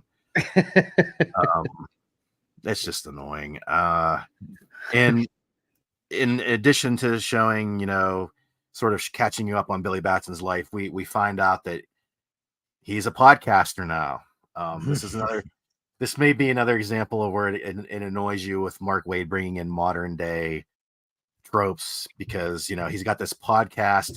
He wants it. He has it as a positive force in the world, where he wants people to alert him of troubles, alert Shazam or the captain of troubles throughout the world. They have like an instant hotline to him, so he can go out and right these wrongs through the all the followers on social media that follow him on the podcast. In all of this, we start to find out that the gods behind the Shazam power are not happy with how he gained the powers without them asking and how he's using the powers. And that's sort of a subplot that seems to be running through these early 2 issues. After there's a catastrophe, there's an earthquake, and the captain goes out and saves all these people. And at the end of this, he's sort of doing this like handshake, kissing the babies, where everyone's saying, thank you so much for saving us. And for some reason, his personality flips on this civilian that he was saving, and all this goes viral. He becomes like a different person. And that's kind of where they leave the cliffhanger for number 1. Number 2 finds Billy, he's apprehensive of using the powers again because he doesn't want this, personality change to come out. He's afraid of what's going on. He doesn't know why he's acting this way. And he and Freddy find themselves in the middle of this public panic, and we find out that the villain Psycho Pirate is staging a museum heist. And if you're not familiar with Psycho Pirate, he can influence people's feelings. And they start to surmise that possibly the Psycho Pirate is behind, the captain's personality shift. So he goes after the Psycho Pirate. He defeats the Psycho Pirate, and at the end of the battle, he's like just pummeling him, and that's totally out of character for Shazam, Captain Marvel. And they realize this is another instance of some kind of personality snafu within him, and what we it kind of leaves them wondering still what's going on. We kind of find out in the epilogue to number 2. We're talking about number 2 with the battle with the Psycho Pirate and everything. And you can see down at the corner, those are the Shazam gods, Solomon, Hercules, Atlas, Zeus, Achilles, Mercury. It's them. They're the source of the troubles behind the personality shifts in Captain Marvel, because they're trying to wrest control of the powers back from him. So that's kind of where they leave it. And unfortunately, they really leave it for number 2, because then it goes into the, help me out here, guys, the event, the dark event. Oh, Night Terrors. Yeah, there you go. Thank you. So Night Terrors is one of the. It actually is this is one of the books that it interrupted. So I don't believe number 3 is even actually out yet, and I'm kind of a little bit behind. They shifted to a Night Terror Shazam book, which I did not pick up. So yeah, this is not as strong a get it as I would give the 2 World's Finest books, but I'm definitely on board to see where they go with it. The subplot with the gods trying to wrest control back is kind of interesting, and the artwork is fantastic. Another great Dan Mora book. I don't know how he's going to juggle doing this and the Superman Batman book. I can't. Yeah, he's also. What else is he doing? I don't know. I thought he was doing a 3rd book. Anyway, I mean, even possibly he wasn't on the Night Terrors Shazam book, so maybe that gave him a little bit of a break too. But yeah, it's more great work. They sort of juggle that, that's sort of a dig against Captain Marvel in more recent years. He's always that wholesome goody two shoes character, and that sort of was always portrayed through the artwork. And I think Dan Mora balances a fine line here, where he does a little of that, but it's still his typical modern storytelling, and I think it works really well. So yeah, it's definitely, these 2 are get it, pushing it a little bit. I'm a little bit undecided, but it's definitely enough to keep me keep me reading for now to see where the book goes from here. So that's where I'll. All right. All right. Yeah, I'm like you touched on there. It's funny how I see like the podcast thing that while it's a part of our reality in our world, cell phones, podcasts, internet, stuff like that. I hate seeing it in the comic book. I don't know why. It's just. I think it makes sense. It fits the times, you know. It does make sense. It's like that they have cars in there because the cars are around. I mean, but you know, I'd rather see them pick up, you know, a phone with a cord on the wall. I don't know. It's funny. That wouldn't stand out to me as being odd. But you know, because I don't think superheroes doing podcasts. I think I think of them out saving the day and heroing around, not sitting behind a microphone in a podcast. We're talking on a cell phone. Yeah. So, did you see Wolverine on a cell phone? No. Right. Yeah. He's too cool for that. You're right. Anyway, go ahead. You're. Hey, Mike, this might be a little bit too late, or actually, maybe better late than never. Can you close those blinds behind you? I can. Because you know that lighting behind you, you like literally, you know, when Pat was giving his review, you were about as dark as Pat's screen was when he had his dark thing up. No, both of them. Now I'm dark. Yeah, that made it. Yeah, you have no light in that room besides those windows. Dadgum. No, I have a overhead light and a couple lamps, but it's just it's very dark. Yeah, that's worse. Yeah, that was better. You know those ceiling fans. You can't put big bulbs in those ceiling fans. It's frustrating. Yeah, that definitely made it worse, though. I'm sorry. Can you put them back up? Hold on, let me see if I can get I've got a little reading light. You're spooky. Yeah, now you look spooky. Now I'm spooky. Ooh. Listen to me being a lighting engineer. Anyway, I have lighting problems every single show I'm on. Whatnot. Oh, there we go. How's that? Is that better? No, it's Look not. at the twinkle in my eye. But isn't that the way it works when the light is behind you? It typically drowns you out, you know. But it shadows me. Yeah. All right. Anyway. All right, my turn. I read Captain America number 750. All right, now get ready for this confusion. This is a one-shot, okay, that's given the number 750, okay? And it's actually a continuation, from what I can tell. It's a continuation from stories told in the Captain America Sentinel of Liberty run, which I haven't read those yet. I've been collecting those, but I haven't read them yet. But so they dropped the Sentinel of Liberty. They give it a number 7, but number 750. But this isn't falling in. They're not trying to call this volume whatever Captain America's on. Number 750. This is like I said, it's a one shot numbered 750. Isn't that nuts? It is. But anyway, yeah, it's part of the course with Marvel right now, though. Honestly, I was totally keep highlighting it, looking for this to try to enter into my CLZ app, but anyway, and this is a variant cover by John Cassidy White. And there's a ton of artists and writers in this book. This is a book of, I think it's 6, could be 7 short stories that, again, it kind of follows events that apparently took place in Sentinel of Liberty.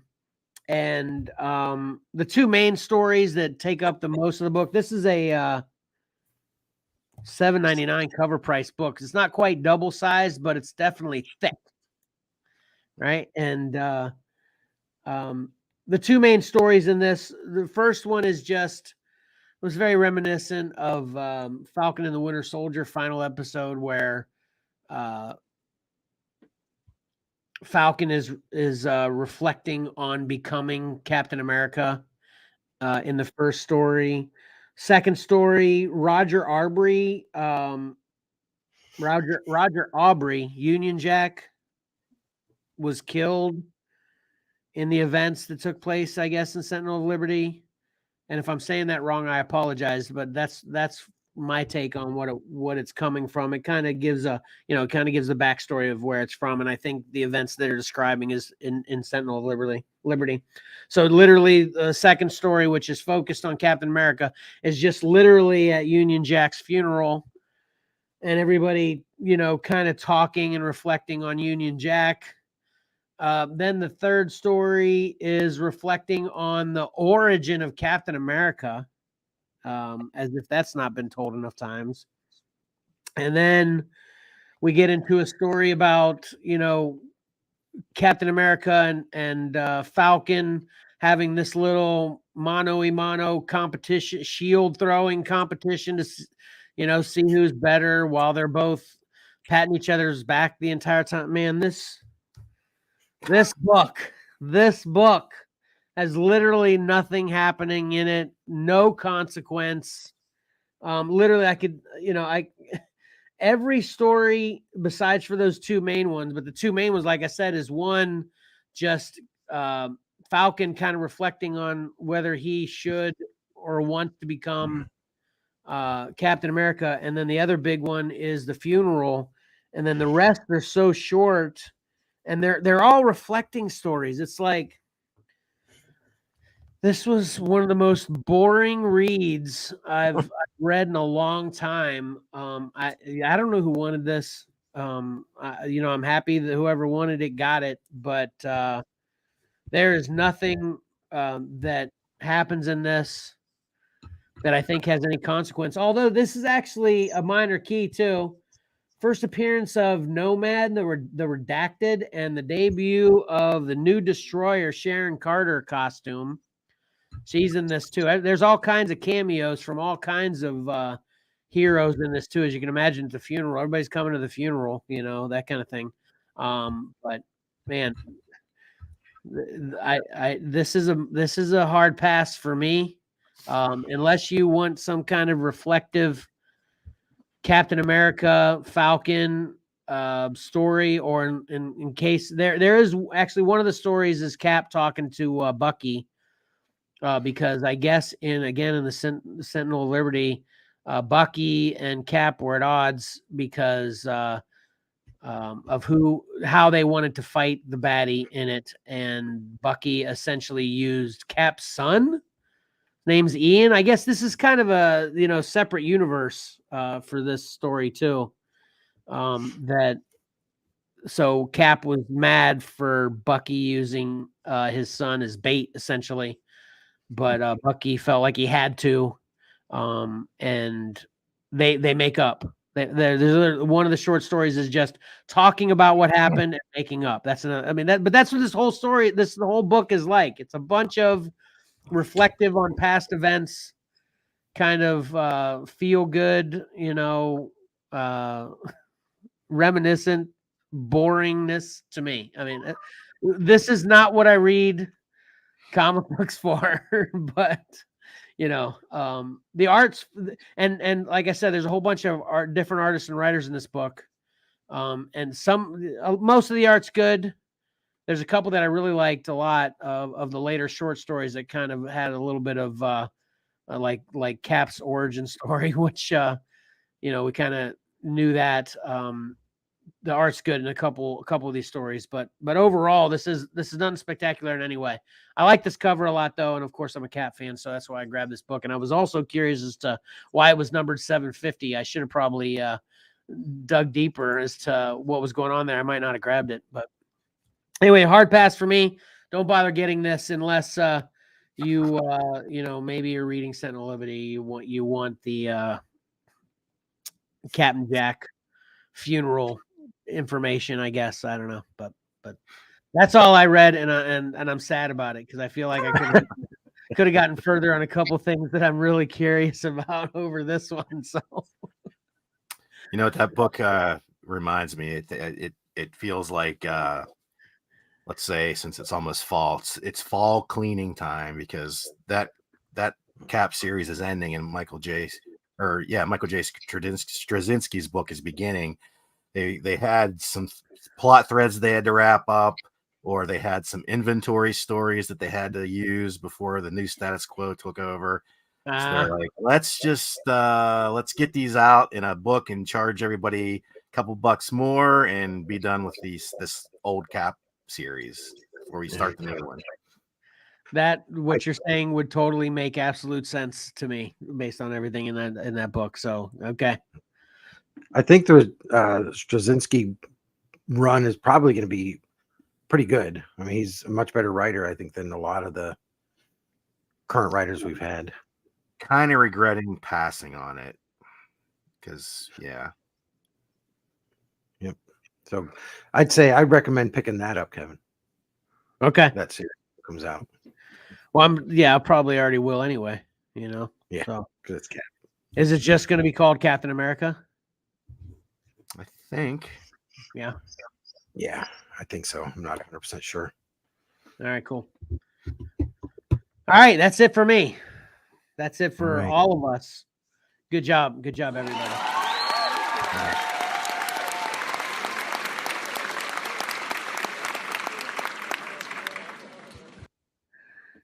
All right, I want to see, and I meant to apologize in the teaser. I don't think I enunciated the right word properly in your teaser, Pat, about stealing our money. But let's see what's up with that, okay? Yes. All right.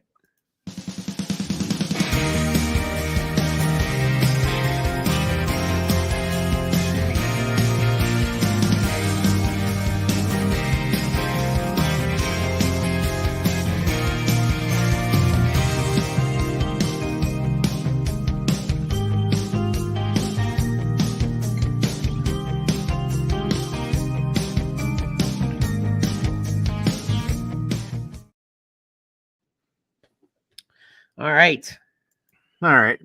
Before we steal anyone's money, let's start out with the Ghost update. And Ezra has been unlocked. Tier 1 is a go.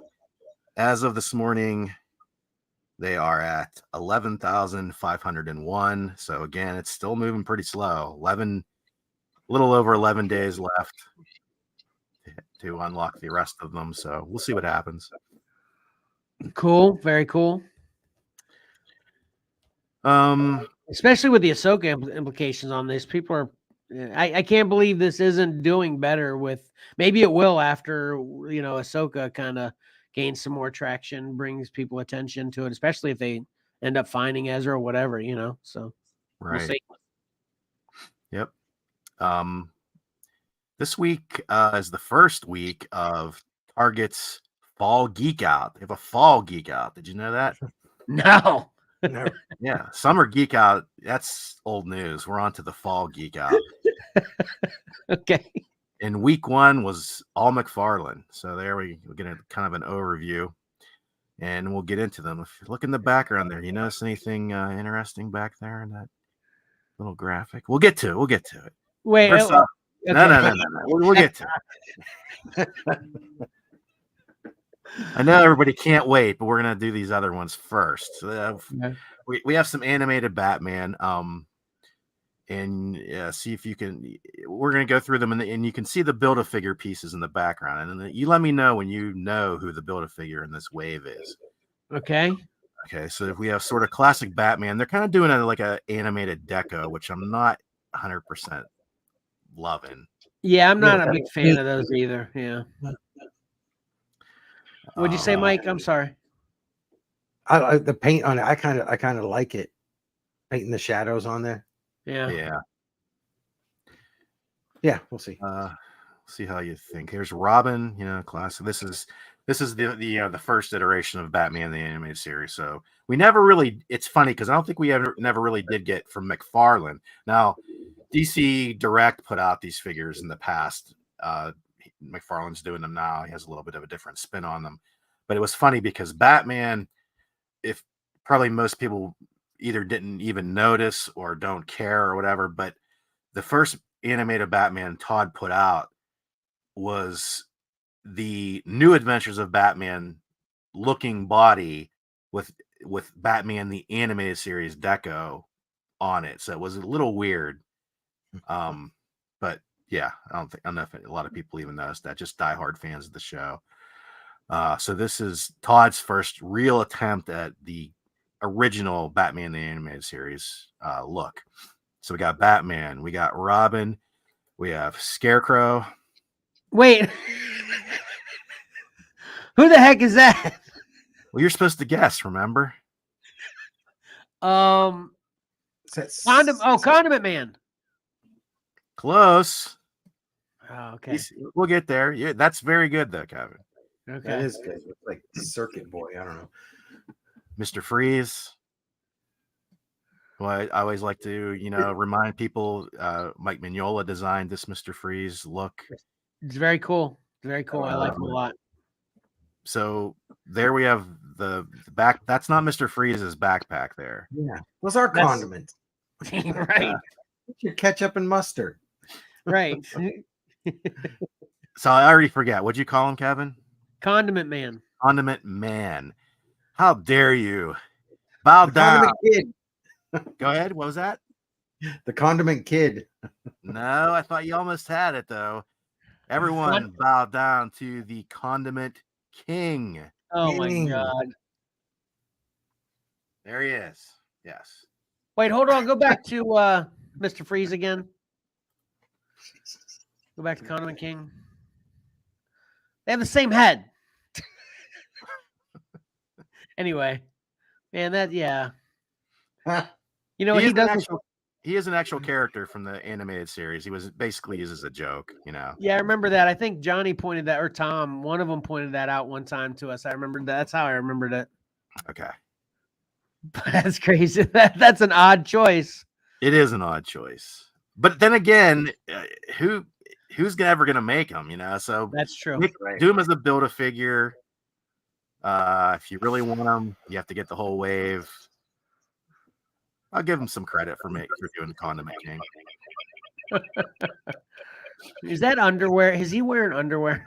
Yeah, the Batman figure, the Robin figure, it really stood out. It's like that's underwear. That's straight up tidy whities. Yep, you can definitely see it there. That's funny. All right, we'll do some more serious McFarlane. That Scarecrow was pretty cool, though. That's what I wanted to say. Yeah. Yeah, I'm glad you like this Scarecrow. So, because we have another one coming up. Okay. I was gonna say he said that was like. Yeah, he did. I definitely prefer this Scarecrow myself. Right. All right, we have 2 collector's edition DC Multiverse figures. We have Hawkman. He looks great. I think he looks great. Yeah, that's awesome. Yeah. And we have Sinestro. Oh, pretty cool. Pretty cool. And then to round out McFarlane's Fall Geek Out, we have 2 of your favorite sublines. 2 from your favorite subline. The Joker Scarecrow. Get out of here. Nope. No, not at all. That literally just looks like the Joker. That looks like Heath Ledger's Joker. It's like what does the Joker do on Halloween? He dresses up as the Scarecrow. Yeah. No, the opposite. What's the Scarecrow do? He dresses up like the Joker. No, this is obvious. Oh, well, yeah, I guess this is the Jokerized Scarecrow. But it looks like the Joker. That's just a painted face on the outside of Scarecrow's hood, right? That's what we're supposed to be seeing here, I guess.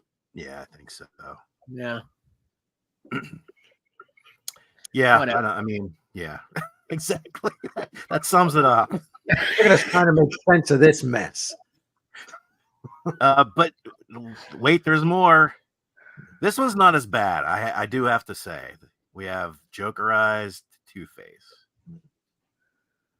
Okay, so yeah, I agree with you, Pat. That because most of this is just him wearing a different suit, which obviously with Two-Face in a suit isn't odd, And then just, I wish, do you have another picture of this or is that it? That's it. Sorry. 'Cause I'd like to see his other face, Close you know, up, better. yeah. Yeah. Second face. But yeah, but the positive to all this, if you're a jokerized collector, this will round out your Build-A-Figure pieces, and you will get to do a completed jokerized Bane. You have a picture of that? I do not. Yeah. I don't think they actually showed a picture of him assembled. Oh, okay. Jokerized. Mike has this suit. Oh, I used to. Yeah. Oh, you don't have it Back in- anymore? No. I threw it away when I moved. Oh, that was a cool Two-Face suit. No, I had a full-on purple Joker suit and an orange button-up shirt with white polka dots. And unfortunately, I only have black and white pictures of me in it. Tom was actually Scarecrow, and I was the Joker. You looked great. It was awesome. Yeah, it was. I wore my my gloves from my dress blues, from my white gloves. And that's when you kind of had real long, kind of I don't mean to say scraggly like an insult or anything. It was just very long, and kind of the way you wore it was kind of laying over. It looked really cool. Yeah. Yeah, it was. Yeah, they're all in black and white though. Oh, anyway, nice. All right. Where was Batman that year, Kevin? I think I was back in Virginia at that point. Yeah. Okay. Yeah. All right. So, again, there wasn't much toy-wise going on there. So I went sort of down a different route. And, we're going to do some Steelbooks. Get it? Huh. Mm-hmm. Nice. Gotcha. Nice. Steel. Got it. Yeah. So I guess we're kind of going to do them in release order because this is right around the corner. Spider-Verse, Across the Spider-Verse. We have differing opinions on this movie in this group, but it's going to drop physically on September 5th, so it's right around the corner. Best Buy exclusive. I thought it was a pretty neat looking cover. That is a cool. Yeah. Usually they show the interiors in the back cover. I don't think there was pictures for this one. But yeah, I ordered this one right away when it went up for pre-order on Best Buy's website. How much was it? Did you say? And this is going to be a theme. We're gonna have the double meaning for the word steel, because like everything else, Steelbook pricing seems to be going up as well. And add to that the fact that they're doing 4K plus Blu-ray, so that adds some cost there too. Across the Spider-Verse is currently sitting at $37. Oh, okay. That doesn't seem crazy to me though. What was it usually before 30? They had been 32 for a long time. Before that, they were in the 28 range. A lot of times, if you wait out Best Buy Steelbooks, they will often go on sale, but you also risk, of course, them selling out. Yeah, and then you're paying $137. Exactly. Aftermarket prices on Steelbooks are ridiculous. The problem with waiting these days is, with physical media sort of dying out, they've cut back their orders a lot on stuff like this. So if you really want it, you better probably pre-order it, because they don't seem to be sticking around in most instances. There's definitely the other side of the coin there. Like a lot of the more recent Marvel movies had been hanging around, but Guardians of the Galaxy 3 sold out, and I scrambled. Luckily, it came back up for order, and I picked it up to keep my Marvel Steelbook collection current. Right. Well, I will say go ahead, Kevin. I just want to say this, and this might help you, but I'll completely understand if the answer is no. Excuse me, or if you have other people in your life that might want to take advantage of what I'm getting ready to say. But I will pay you $7 for that digital code when you get that, if you aren't going to use it. Yeah, I mean, that's $30 for you, and then I can get a digital for $7. Yeah, that's definitely people do that a lot. I've seen, so yeah, I don't know. I don't tend. I all my digital codes are basically unused. I don't know if I've ever redeemed one. Yeah, that's because digital's, this is I think this is already in pre-order, of course, as well for 25, I think, or 20. It's at least 20. Okay. Yeah, I think you can actually buy it digitally and watch it right now. Oh, can you? Okay. I think so. I've seen the commercials, so I knew it was very close. Or It's definitely imminent if it isn't. Yeah, definitely. Yeah. Oh yeah, I think it's ready right now. I was going to say, to finish my story on waiting things out, I almost missed the boat on Guardians 3, but I do not have Ant-Man yet, and it's everywhere. They still have plenty of copies of Ant-Man. So Quantumania? yes. No. Sorry. Yeah. Thanks for specifying, Kevin. Yeah. Gotcha.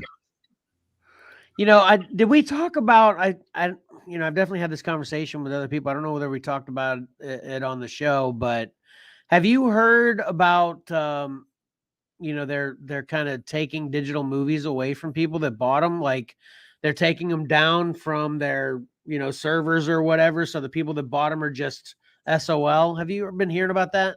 Did we talk about that? Yeah, I think it's a problem to be wary of. I sort of I don't fully pay attention to the digital side of things. Yeah. Besides the fact that a lot of people count on the streaming version, and then of course they can take away the streaming at any time. Right. But yeah, it's always questionable about digital because the service could go away, which I think I think some services have gone away or else folded into other ones, and you have to worry about, will they honor things coming over from the old service to the new service. It's something that definitely Yeah, I've definitely been hearing enough about it to where I'm getting leery about it, so I've been kind of rethinking my physical copy, which we definitely talked about that before, how they used to have everything that came physical and digital, which that's kind of changed. So this is awesome with these Steelbooks to have obviously not only 4K plus Blu-ray, but then also a digital. It's very cool. Yeah. Yeah. My big concern is they can go back and edit stuff. Sure. There's like Stranger Things, they edited some things just for continuity's sake, but I think the French Connection, they edited a scene out just because some language and stuff like that. And it's like, well, I don't agree with stuff like that. So having the physical copy. Yeah, just leave it in its original form. Yeah. Take it for its good and its bad. Yep. And while we're talking about that, I've heard that there's alterations to across the Spider-Verse. I've been hearing that. So. Oh, really? Yeah. So we'll continue on here. This comes out. There's another divisive one, a little bit divisive. This comes out October 3rd. Another Best Buy exclusive. That's Prey. Jeez. That looks awesome. Yeah, I think it does look cool. Plus, I liked the movie. I'm glad you brought these up too, because not only I've been working with my movie collection recently as well, and been pontificating the things we were just discussing as well. And in that journey, I'm a completionist too. I mean, all collectors are to an extent, right? And I have all the Alien and Predator, so I'm like, man, I gotta get Prey. I mean, if I don't get Prey, it'll just look so wrong. It's just how it goes. Yeah. Especially if you end up liking the sequel to this. Yeah, exactly. And this looks cool. This does look super cool. That's for sure. Yeah. I like. Excuse me. I like this Steelbook better than I like the movie. Anyway, I shouldn't say that. We talked about how you were applauding the fact that Spider-Verse came with a digital code. Now Prey does not. Now we have a little bit of a different situation there, of course, because Prey was, it's a Hulu. It's deal. on Hulu already. Yeah. Yeah. So they don't want you to give a digital code in this case, I believe, because you can already get it digitally streaming, So yeah. That's true. They don't want to. Yeah, it's so complicated. Yeah. Right. And the last one before we move on to another sort of sub Steelbook talk is there's no release yet for it, but it is up on their website. Oh, by the way, do I have a Prey is $40.99. 40 dumb. What the when you set up on their website, you talking about Best Buy website? Yes. Yeah, it's a Okay. Best Buy exclusive. As is the next one, which does not have a release date or price yet, and that is Blue Beetle. That's awesome. That looks cool. That does look cool. It's Man, the blue. See? Pat, is Blue. most of your movie collection Steelbooks like a far majority? No. But all the MCU, I have all the MCU in that form. So Yeah, okay. That's awesome. This gives me an opportunity to revisit something from last week we talked about. I talked about how I hated that logo and the similarities to Purple Rain. Yeah. There you go. Man. Very similar. You mentioned that, but it really never dawned on me how. But now Go back and forth once. Oh yeah. Yep. You nailed it, Pat. Yep. Well done.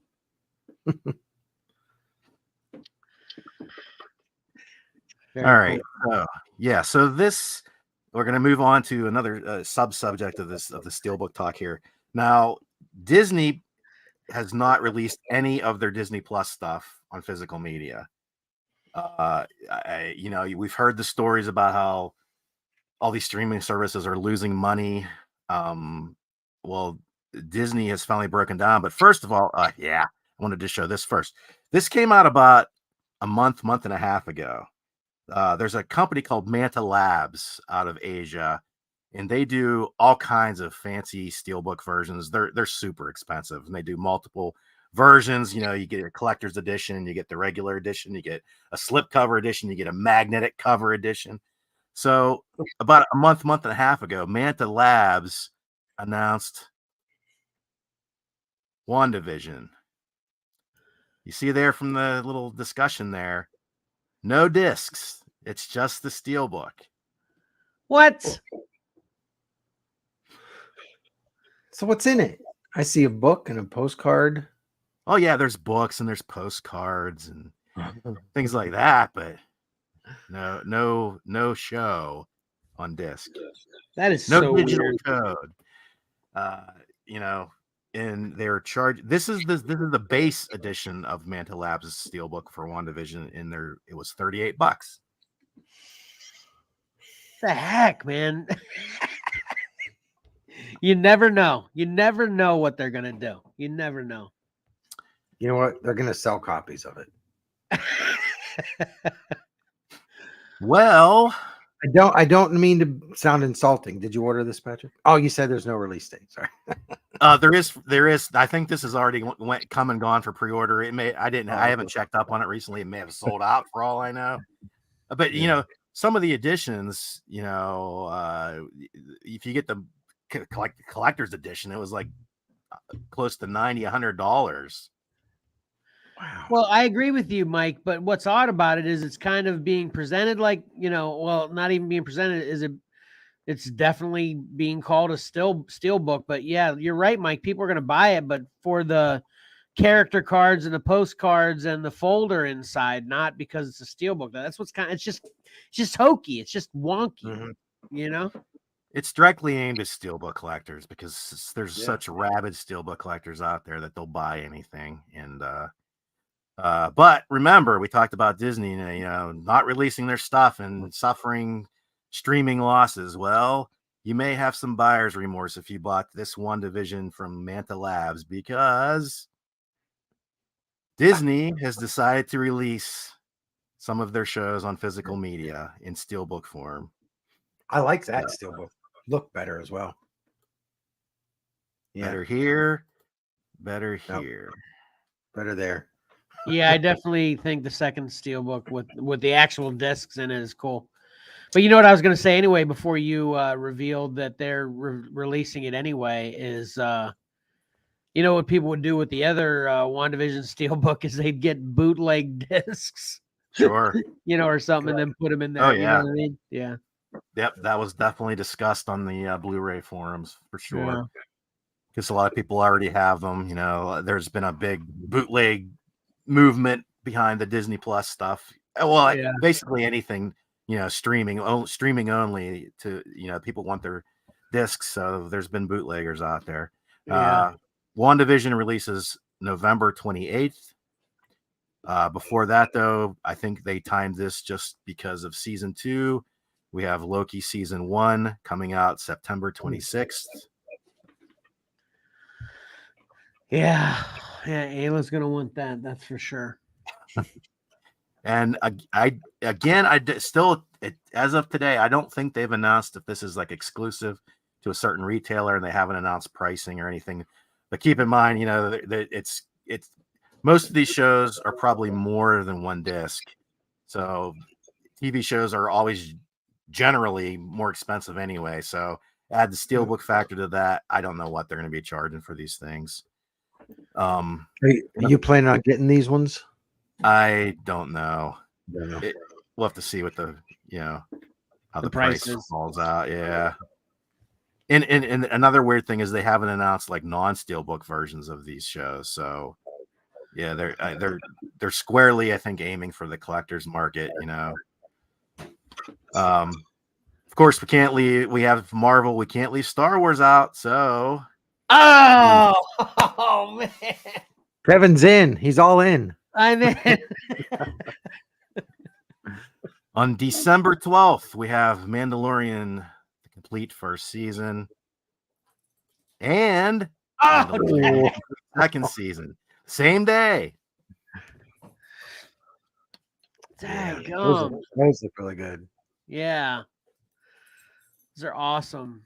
I'm gonna want those. I actually had kind of an odd thought, and I was having it myself. But it was odd for me. I was like, "What are you thinking?" To myself, was the only physical. Again, I told you this is so crazy that you're doing these Steelbooks on Collectible on the Horizon. One of these awesome coincidences with us on our podcast, because like literally just this entire week, I've occasionally been doing things with my physical movie collection, and the only physical Star Wars, before these Mandalorians, of course, come out, that I don't have physical copies of Star Wars content is The Last Jedi and Rise of Skywalker. And I'm like, well, it's so far. If I buy them used now, there's no way they're going to get any money from it, because I just, I don't want them, but I want them. You know how it goes. I want to have them, but I literally want these. But I'm getting ready to buy The Last Jedi and Rise of Skywalker in physical copy. A Steelbook for Rise of Skywalker too. So The Last Jedi is in your dollar bin. Yeah, basically, right. Yeah, whatever I can get from get that the cheapest way. Yeah. Yeah. So I it just so happened that this was the big announcement last week in physical media world, and it timed out perfectly because there was a lack of actual toys, collectibles, statues, things like that. And these are collectibles. Absolutely. And they are on the horizon. So that's it for the collectibles on the horizon for this week. Oh, super awesome. Let me scroll down to it. Oh yeah, there you go.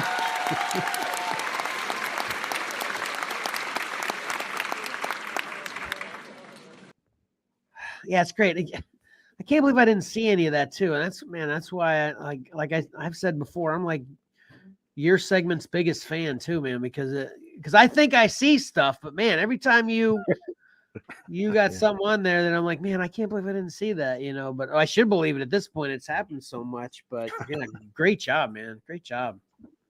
Thanks. Even got Mike on a few of those, right? Mike, you're going to get those Steelbooks too, right? Well, I like the Mando ones, yeah. And Prey. I like Prey. I'm not going to buy that one though. Okay. I have Predator and probably Predator 2. That's where I stopped. I don't think they have the Alien Predator. What about Predators? I don't have that one either. What about the Predator? I don't have that one either. So I'm not in need of pray to complete anything. Gotcha. All right, cool. We're doing a good job again today. So ready to get into some recap action? Let's hold up. Well, let's just do this in recap. We'll just wait for this for recap. Okay. Oh, you got something else you were going to say, but now you're going to save it for recap anyway? Yeah, I'll just save it for recap. Yeah. All right, cool. Here we go.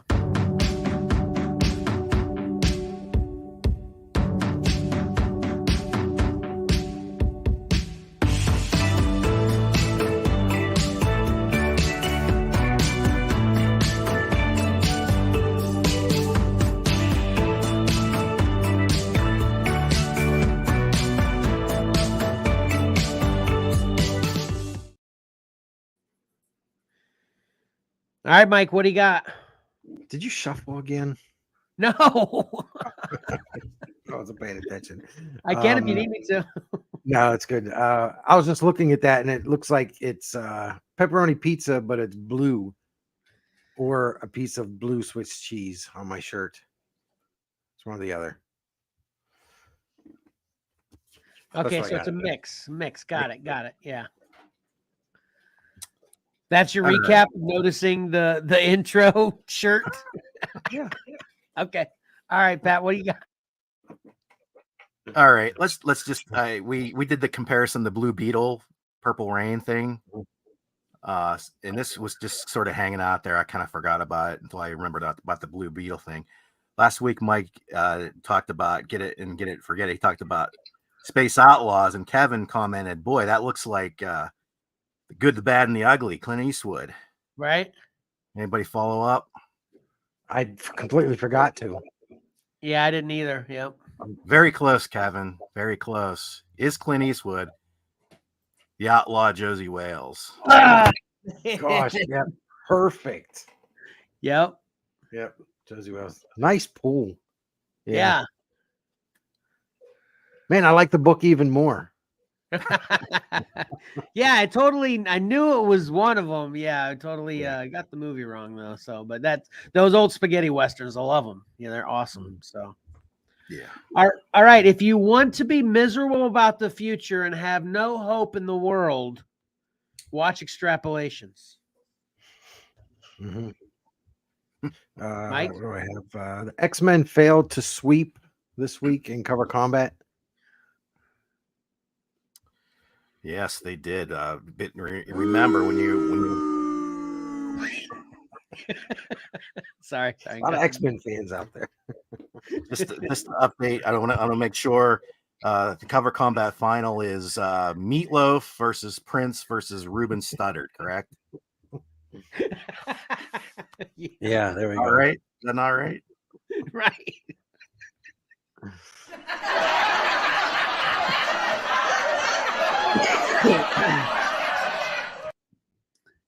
Hey, and I wanted to I wanted to point this out because things will dawn on myself, I feel like, later than I feel like they dawn on other people about things that I say.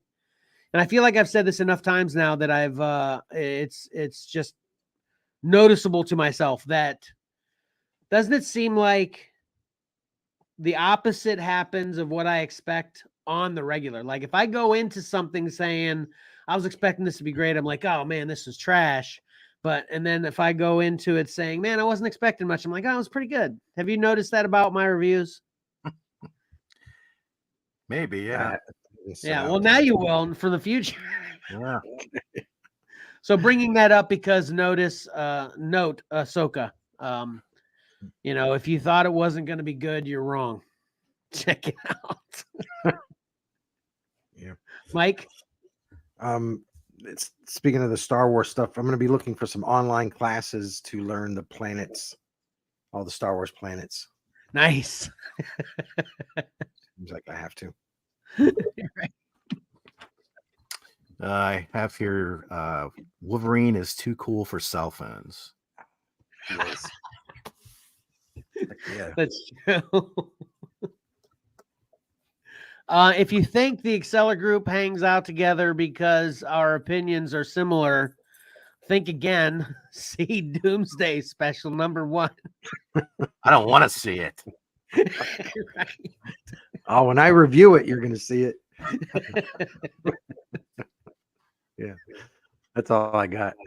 So you got, Pat, you got anything else? Chopper's awesome. Chopper's awesome. And, you know, if you didn't know you wanted the Condiment King, now you know, because you want him. See, you know, see details in this episode if you're just checking in now. Yeah. That's that is a pretty cool looking. You know, that would be a good one to like get aftermarket. Just a build a figure. You know, you'd have to pay that build a figure markup price, but you know, that'd be a cool one to get. You know, that's a nice random. You know. Yeah. But yeah, and then I guess Steelbook's inbound. Get your pre-orders in now. Save up your money, man. Yeah. And then Mike, you got one more recap. Get your votes in, right? Yes, that's right. I'll have the matchup between. I've forgotten already. Meatloaf, and Prince, Huh? Meatloaf, that's right. Prince, and Ruben Studdard. Yeah, let me write that down. Meatloaf, Prince, and Ruben. Go Ruben. What do you lose to? Clay Aiken? Yeah, I think he did. Yeah. Yeah. I hate myself for remembering that.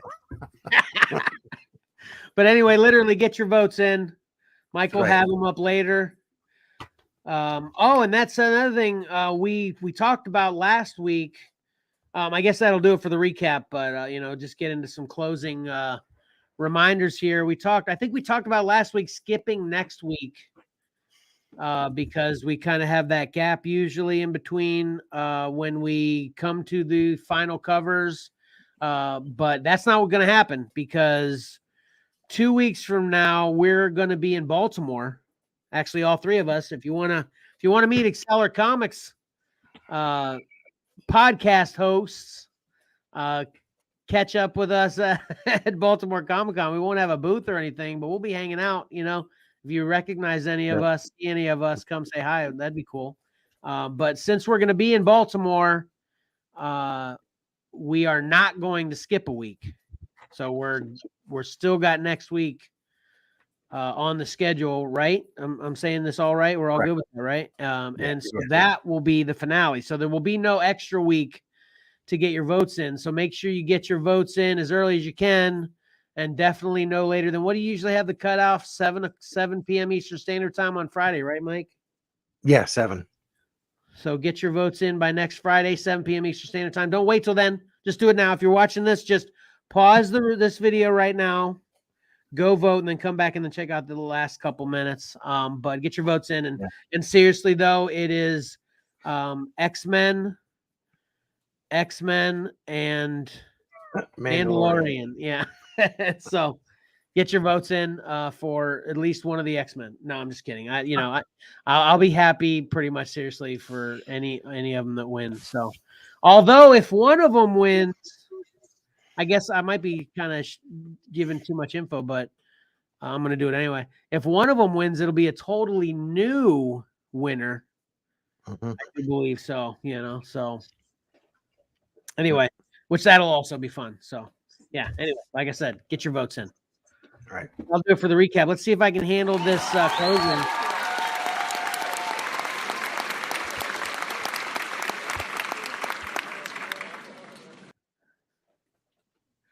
Give me 1 sec. Patrick's frozen. Oh, it was.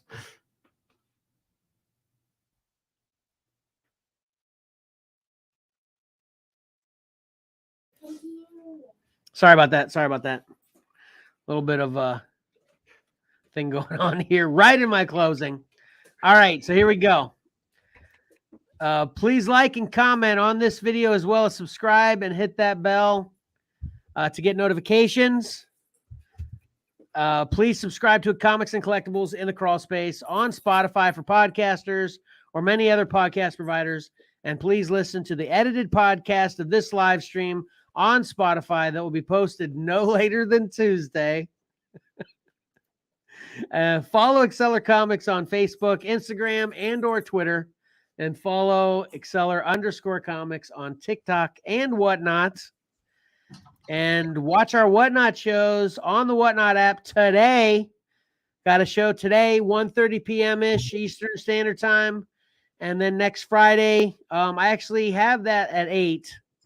But I didn't actually get started. My daughter actually just started band, so we're doing Friday Night Football right now. So I didn't actually start until 11:45 last night. I'd like to start no later than 11 next week, though. So, but just bookmark the next show, which is going to be today, and then I'll have the next show scheduled for that. While I do that show, you bookmark that, you'll catch it no matter what time I do it.